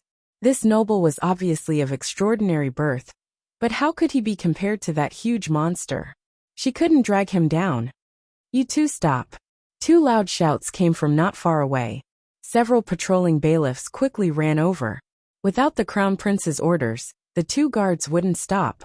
The fact that the person who offended the crown prince could still scream in pain was simply a humiliation to them. With this thought in mind, the two of them exerted more strength in their hands and feet. Which thug dares to commit murder in the middle of the street? Stop right now, or don't blame us for being impolite. The leader of the group was the constable with the surname Song, whom they had just met. Before he even walked over, he had already heard the classic sayings of a constable. Clang! The 5 bailiffs drew their swords and surrounded the two of them. Stop! Li Xian walked over and said calmly. Only then did the 2 guards stop and turn around to look at the bailiffs who had surrounded them. Who are you? Constable Song asked. He knew that the person in front of him was the most important person in this group. Li Xian said coldly, It doesn't matter who I am. What matters is that this bully is doing evil in the street. As an official, why don't you do anything and let him bully this mother and son? When Constable Song heard this, he felt extremely depressed. This mother Kerr was just another busybody. If Wang Hu dared to do this to anyone else, he would have been arrested and sent to the government office to have his legs broken. However, the He mother and son were not on that list. The higher-ups had already instructed them to turn a blind eye to their affairs. All the ruffians on the street knew that they could come here to withdraw money when they needed it. As long as they didn't go overboard, the government wouldn't do anything to them. With which eye did you see them being bullied? Constable Song also snorted and said, I only saw the two of you committing murder in the middle of the street. It was a very bad influence. Come with us to the government office. At the side, Li finally noticed something different. This group of bailiffs and the group of bullies lying on the ground were obviously targeting the mother and son. And they must have some backing. In a place like the capital, there were countless pairs of eyes watching everything you did. If you saw a young master coming out of a brothel on the street, he would either be the only son of a prime minister or the heir of a duke's family. If Constable Song was so arrogant to everyone, he wouldn't have survived until now. However, this time, it was obvious that he had made a mistake. Constable Song didn't think that he had made a mistake. The waters of the capital were very deep. Unlike in other places, where even a small bailiff could do as he pleased in the countryside. In this place where nobility was everywhere and anyone he picked was a relative of the emperor, he naturally had to be careful. Otherwise, he might lose his head one day. Therefore, Constable Song was very clear about those people who couldn't be provoked. He even had a small booklet to record their names and pay attention to them on a daily basis. He also knew what they looked like. Of course, this person in front of him wasn't one of them. In fact, there were many people like this who were nosy before. However, when he realized that the county magistrate didn't even give face to a marquis, he knew what kind of backing they had. I'm the one who got you into trouble. The woman's face was pale. In the end, there was only bitterness left on her face. In fact, when Master Hu appeared at the noodle stall, many heads popped out from the shops on the street. They secretly cursed in their hearts. They didn't know who this lady from the He family had offended, but all the bullies on the street picked on her and bullied her. It wasn't easy for her to get to where she was after so many years. This time, she might not be able to keep the money she earned from selling the noodle. However, things didn't develop as they usually did. Wang Hu was kicked away by the thin and weak young master. He was punched and kicked like a dead dog. The young master was in big trouble now that the constables were here. In the past, there were also people who wanted to help the lady from the He family, but they all ended up in a miserable state. I really want to see which way the main gate of the capital county government opens. Li Xian stopped the guard from revealing his identity. He crossed his arms and said with interest, the constables didn't treat them as ordinary people. After all, they didn't take the county government seriously. They must be people of high status. They might not be able to offend the person who caused trouble for the He family, but they definitely could afford to offend Constable Song. As a result, a strange scene appeared on the street. A group of people walked in the direction of the county government.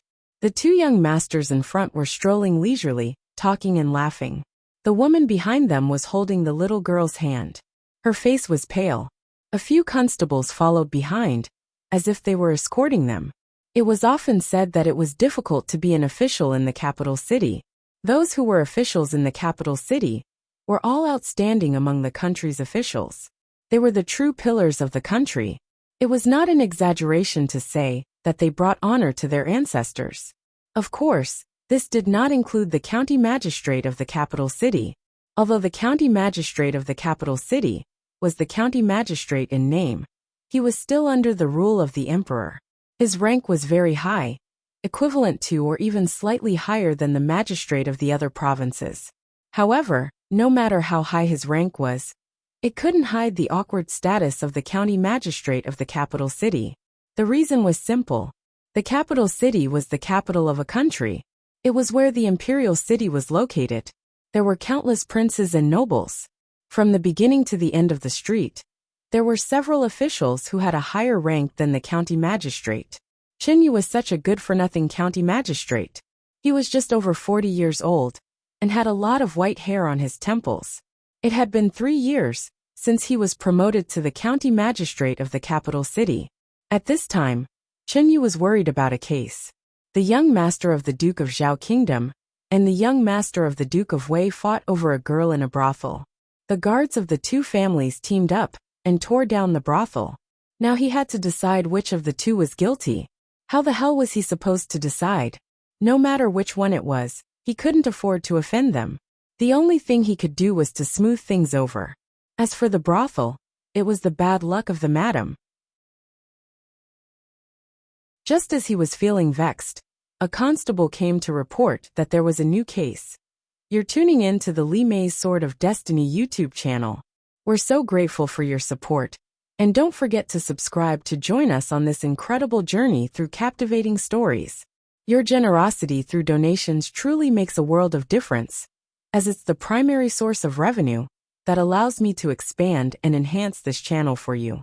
Thank you from the bottom of my heart for being a part of this adventure.